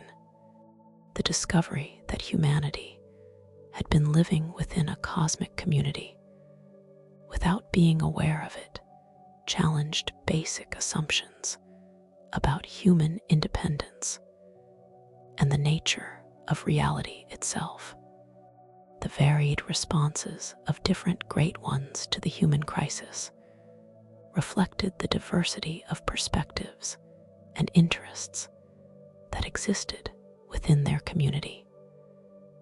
Some entities seemed genuinely concerned about human welfare, while others appeared to view the chaos as an opportunity for exploitation or experimentation. This diversity suggested that blanket judgments about cosmic intentions were likely to be oversimplified and potentially dangerous. The temporal aspects of Great One perception became apparent through their responses to events that had not yet occurred from human perspectives. Their ability to perceive multiple timelines simultaneously made their actions appear prophetic or prescient, but also revealed the fundamental incompatibility between cosmic and human approaches to causality and consequence. The revelation that past, present, and future were equally accessible to Great One perception raised disturbing questions about human free will and the possibility of genuine choice in a universe where outcomes were already known to cosmic observers. The realization that human struggles and suffering might be predetermined from cosmic perspectives challenge fundamental assumptions about the meaning and value of human effort. The discovery that some humans could achieve partial Great One status through extreme transformation processes provided hope for the possibility of genuine human cosmic integration, but also revealed the terrible costs that such transcendence required. The examples of individuals who had successfully bridged the gap between species demonstrated that evolution was possible, but suggested that it required the sacrifice of everything that made human existence meaningful. The emergence of artificial Great Ones created through human research revealed both the potential and the dangers of attempting to create cosmic entities through technological means. The instability and malevolence that characterized these manufactured beings suggested that consciousness and power could not be simply combined without addressing fundamental questions about purpose and identity.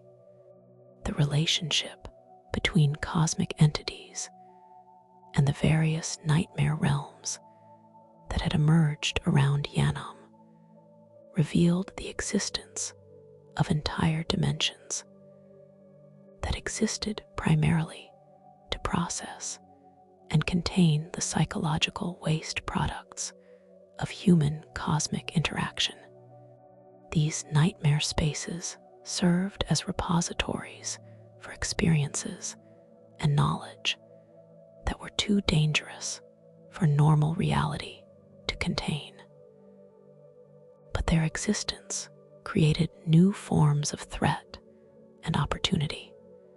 The role of dreams and nightmares in facilitating communication between humans and Great Ones became apparent as the barriers between waking and sleeping consciousness broke down during the crisis. The discovery that cosmic entities could reach human minds most easily during dream states explained many of the psychological phenomena that had characterized the city's development and suggested new approaches to managing human cosmic relationships. Chapter 12. final corruption. As dawn approached and the night of the hunt entered its final phase, the accumulated corruption of decades of otherworldly experimentation reached critical mass, transforming Yharnam from a city in crisis into something that could no longer be considered part of normal reality. The boundaries between human and beast, between physical and nightmare realms, between past and present, all collapsed into a singular state of existence that defied every category that human language possessed to describe it. The transformation of the church hierarchy during the final hours represented the ultimate failure of institutional safeguards that had been designed to prevent exactly this kind of catastrophic collapse. The highest-ranking clergy, who had believed themselves immune to the transformation processes that affected ordinary citizens, found themselves undergoing changes that were far more dramatic and alien than anything that had occurred among the general population. Vica Amelia's transformation into a massive beast-like entity, while conducting what was intended to be a protective ritual, revealed the extent to which church doctrine had been corrupted by forces that its practitioners did not understand.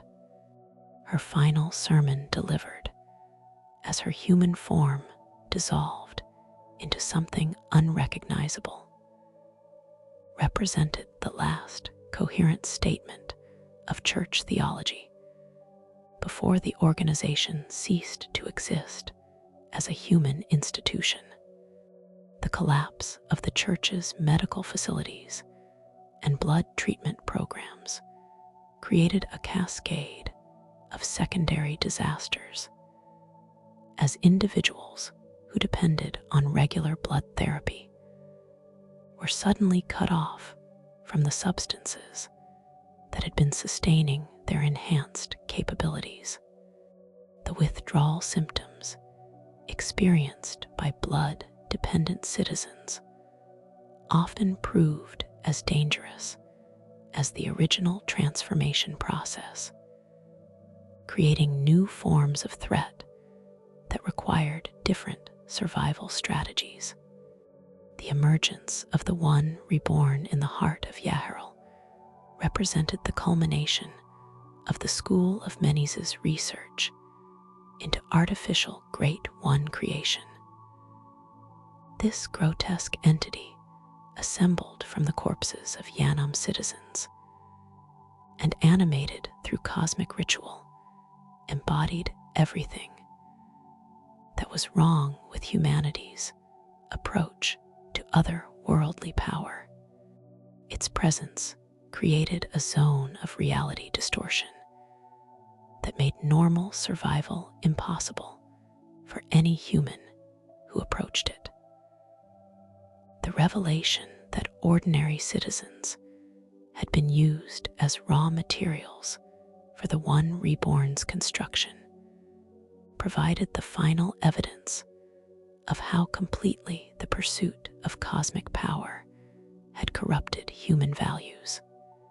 The casual sacrifice of thousands of people for the sake of creating a single artificial entity demonstrated that the researchers responsible had lost all connection to the humanity they claimed to be serving. The breakdown of time and causality in areas affected by the One Reborn's presence created situations where survivors found themselves experiencing events out of sequence or encountering individuals who should have been dead. These temporal anomalies made coordinated resistance impossible and created forms of psychological stress that no amount of prior experience could have prepared anyone to handle. The role of the wet nurse in maintaining MGO's existence, despite the infant's fundamentally impossible nature, became crucial to understanding the cosmic forces that were reshaping Yharnam. The discovery that this entity was simultaneously protecting and imprisoning the cosmic child revealed the complex motivations that drove Great One behavior and the unintended consequences that resulted from human interference in cosmic affairs.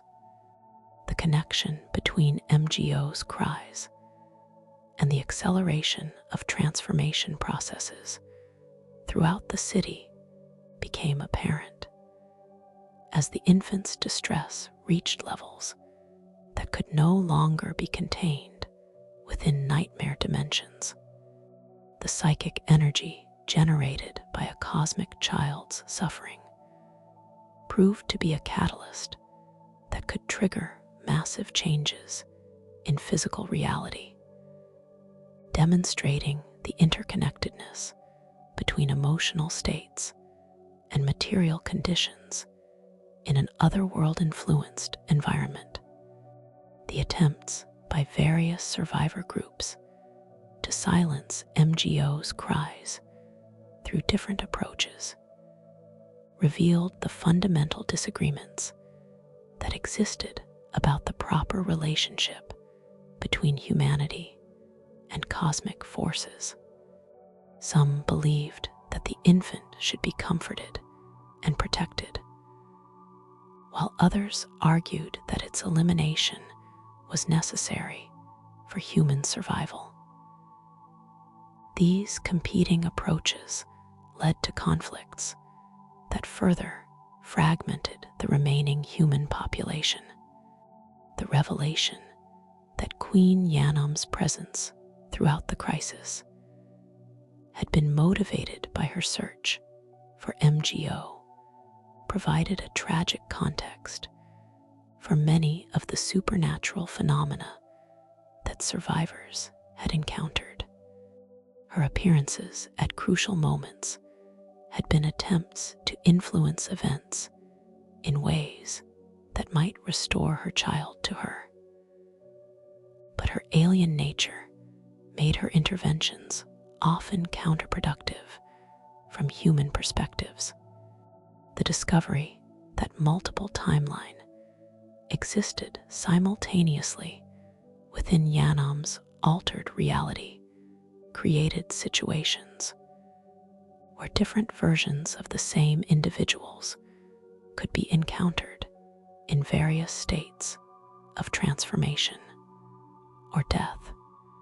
These parallel existences made it impossible to maintain clear narratives about cause and effect, turning every encounter into a potential source of contradiction and confusion. The emergence of cosmic insight among some surviving humans represented both an opportunity for transcendence and a threat to human identity. Individuals who achieved sufficient insight to perceive the true nature of their situation gained capabilities that were necessary for survival in the transformed city. But they also underwent psychological changes that isolated them from ordinary human concerns and relationships. The formation of hunter groups dedicated to eliminating cosmic influences rather than serving them represented a fundamental shift in approach to the otherworldly threats that had consumed the city. These hunters rejected the enhancement programs that had created their predecessors, relying instead on determination skill, and conventional weapons to combat enemies that seem to require supernatural capabilities to defeat. The effectiveness of unenhanced hunters against cosmic threats revealed important truths about the nature of otherworldly entities and their vulnerabilities. The discovery that alien beings could be harmed by determined human action provided hope for the possibility of resistance, but it also demonstrated that such resistance required levels of courage and sacrifice that few individuals could sustain. The role of fire as a purifying force against corruption became crucial to the survival strategies developed by the most successful hunter groups.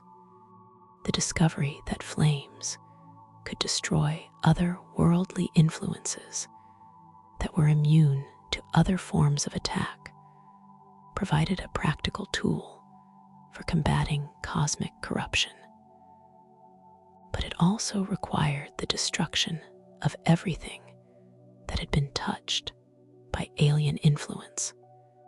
The decision to burn entire sections of Yharnam to prevent the spread of cosmic corruption represented a tragic acknowledgement that the city as it had existed could not be saved. The systematic destruction of neighborhoods, institutions, and cultural landmarks was necessary to prevent even worse outcomes.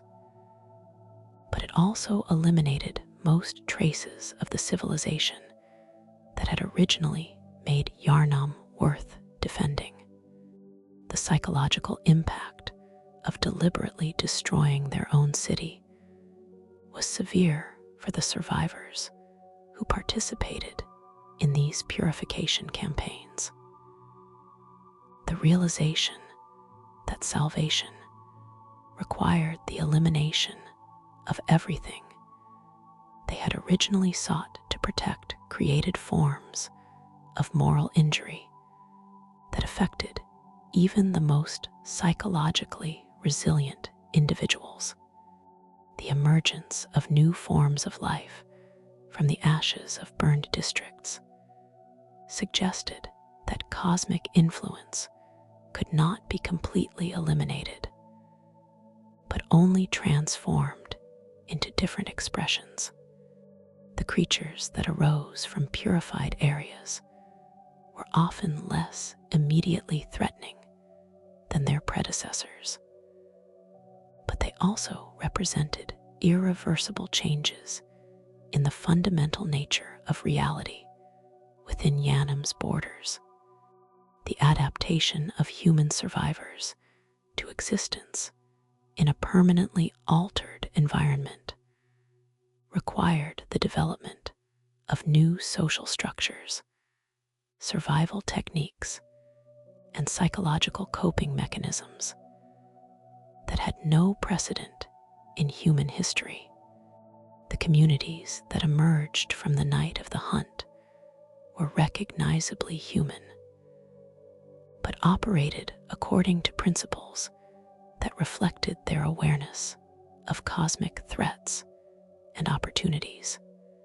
The establishment of new religious and philosophical frameworks that could accommodate the reality of other worldly influences while preserving human values represented one of the most challenging aspects of post-crisis adaptation. The traditional belief systems that had sustained Yharnam society were obviously inadequate for the new conditions, but replacement ideologies had to be constructed from the ground up by individuals who were still traumatized by recent events. Epilogue: The Legacy of Yharnam. As our long journey through the rise and fall of Yharnam comes to its close, we must pause to reflect on the lessons that this tragic tale offers to those who would seek to understand the true relationship between knowledge and wisdom, between power and responsibility, between human ambition and cosmic truth. Yharnam's destruction was not the result of external conquest or natural disaster, but the inevitable consequence of choices made by intelligent, well-intentioned individuals who believed they were advancing human civilization. The scholars of Byrgenwerth, the clergy of the Healing Church, the researchers of the School of Mensis all sought to elevate humanity to a higher plane of existence. Their failure was not a failure of intelligence or dedication, but a failure to understand that some forms of knowledge and power are fundamentally incompatible with the preservation of human nature. The tragedy of the city lies not in its destruction, but in the gradual corruption of its highest ideals. The healing that became poisoning, the transcendence that became enslavement, the enlightenment that became madness. These transformations reveal the subtle ways in which the pursuit of cosmic power can corrupt even the noblest intentions. The blood that flowed through Yharnam's streets, both literally and metaphorically, represents humanity's eternal struggle to transcend its limitations while preserving its essential character. The old blood offered genuine benefits: healing, enhancement, extended capabilities. But it demanded payment in forms that no human institution was prepared to recognize or willing to pay. The great ones themselves emerge from this tale not as villains, but as forces of nature, whose very existence poses challenges that human consciousness cannot safely navigate. Their alien nature makes them inherently dangerous to approach, not through malevolent intent, but through the same cosmic indifference that makes stars lethal to any life that approaches too closely. The hunters who emerged from this crisis represent both the heroism and the tragedy of human response to otherworldly threats. Their willingness to sacrifice their own humanity to protect others embodies the finest aspects of human nature, but their transformation into the very threats they originally fought against reveals the cost of such sacrifice. Perhaps most significantly, Yharnam's story demonstrates that there are no perfect solutions to the problems that arise when cosmic forces intersect with human civilization. Every approach, whether the Church's medical model, the School of Mensis consciousness-based research, or Cainhurst's aristocratic enhancement, created new problems even as it solved others. The survivors who emerged from Yharnam's destruction carry with them knowledge that cannot be unlearned and experiences that cannot be forgotten. They represent a new form of human existence that has been permanently marked by contact with cosmic forces, forever changed, but still recognizably human. Their continuing existence serves as both warning and hope. Warning that the pursuit of cosmic power inevitably exacts prices that may be too high to pay. But hope that human nature possesses a resilience that allows survival even under the most extreme circumstances. The ruins of Yharnam stand as a monument to the consequences of unbridled ambition and unchecked power. But they also testify to the magnificent courage of individuals who faced impossible odds and refused to surrender their essential humanity, even when such surrender might have guaranteed their survival. In the end, Yharnam's greatest lesson may be that the true measure of human advancement lies not in the acquisition of power, but in the wisdom to understand what power should never be sought. The city's fall reminds us that there are some doors that should never be opened, some knowledge that should never be pursued, and some prices that should never be paid, no matter how great the promised rewards. Yet the story also suggests that such wisdom often comes only through bitter experience, and that each generation must learn these lessons are new through their own encounters with the cosmic forces that surround and permeate our existence. The blood-soaked streets of Yharnam echo still with the cries of those who paid the ultimate price for humanity's cosmic ambitions. Their voices remind us that the pursuit of transcendence, however noble its intentions, must always be tempered by humility before forces that lie beyond human comprehension. And so we leave Yharnam as we found it, a city damned by its own greatness, destroyed by its own success, transformed beyond recognition by its own highest aspirations.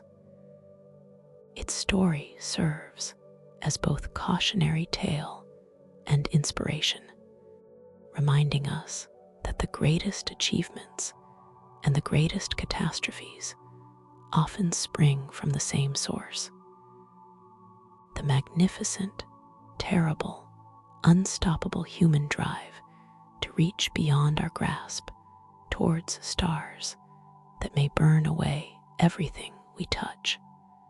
The hunt never truly ends, for in every age and every place where humans dare to seek knowledge beyond their station, the same forces that consumed Yharnam wait patiently for their next opportunity to test the limits of human wisdom and the strength of human will. And that concludes our deep dive into the rise and fall of Yharnam, a city damned by its own ambitions and destroyed by its greatest achievements. We've discovered how ancient Thumerian roots, scholarly hubris, and cosmic forces combined to create one of gaming's most tragic civilizations. The legacy of Yharnam continues to influence events throughout the Bloodborne universe, reminding us that some knowledge comes at prices too terrible to pay. Thank you for joining me on this epic journey through blood-soaked streets and cosmic horror. If you enjoyed this exploration of Yharnam's tragic history, please like and subscribe for more deep dives into gaming's greatest stories. Until next time, fellow hunters, may you find your worth in the waking world. And remember, fear the old blood,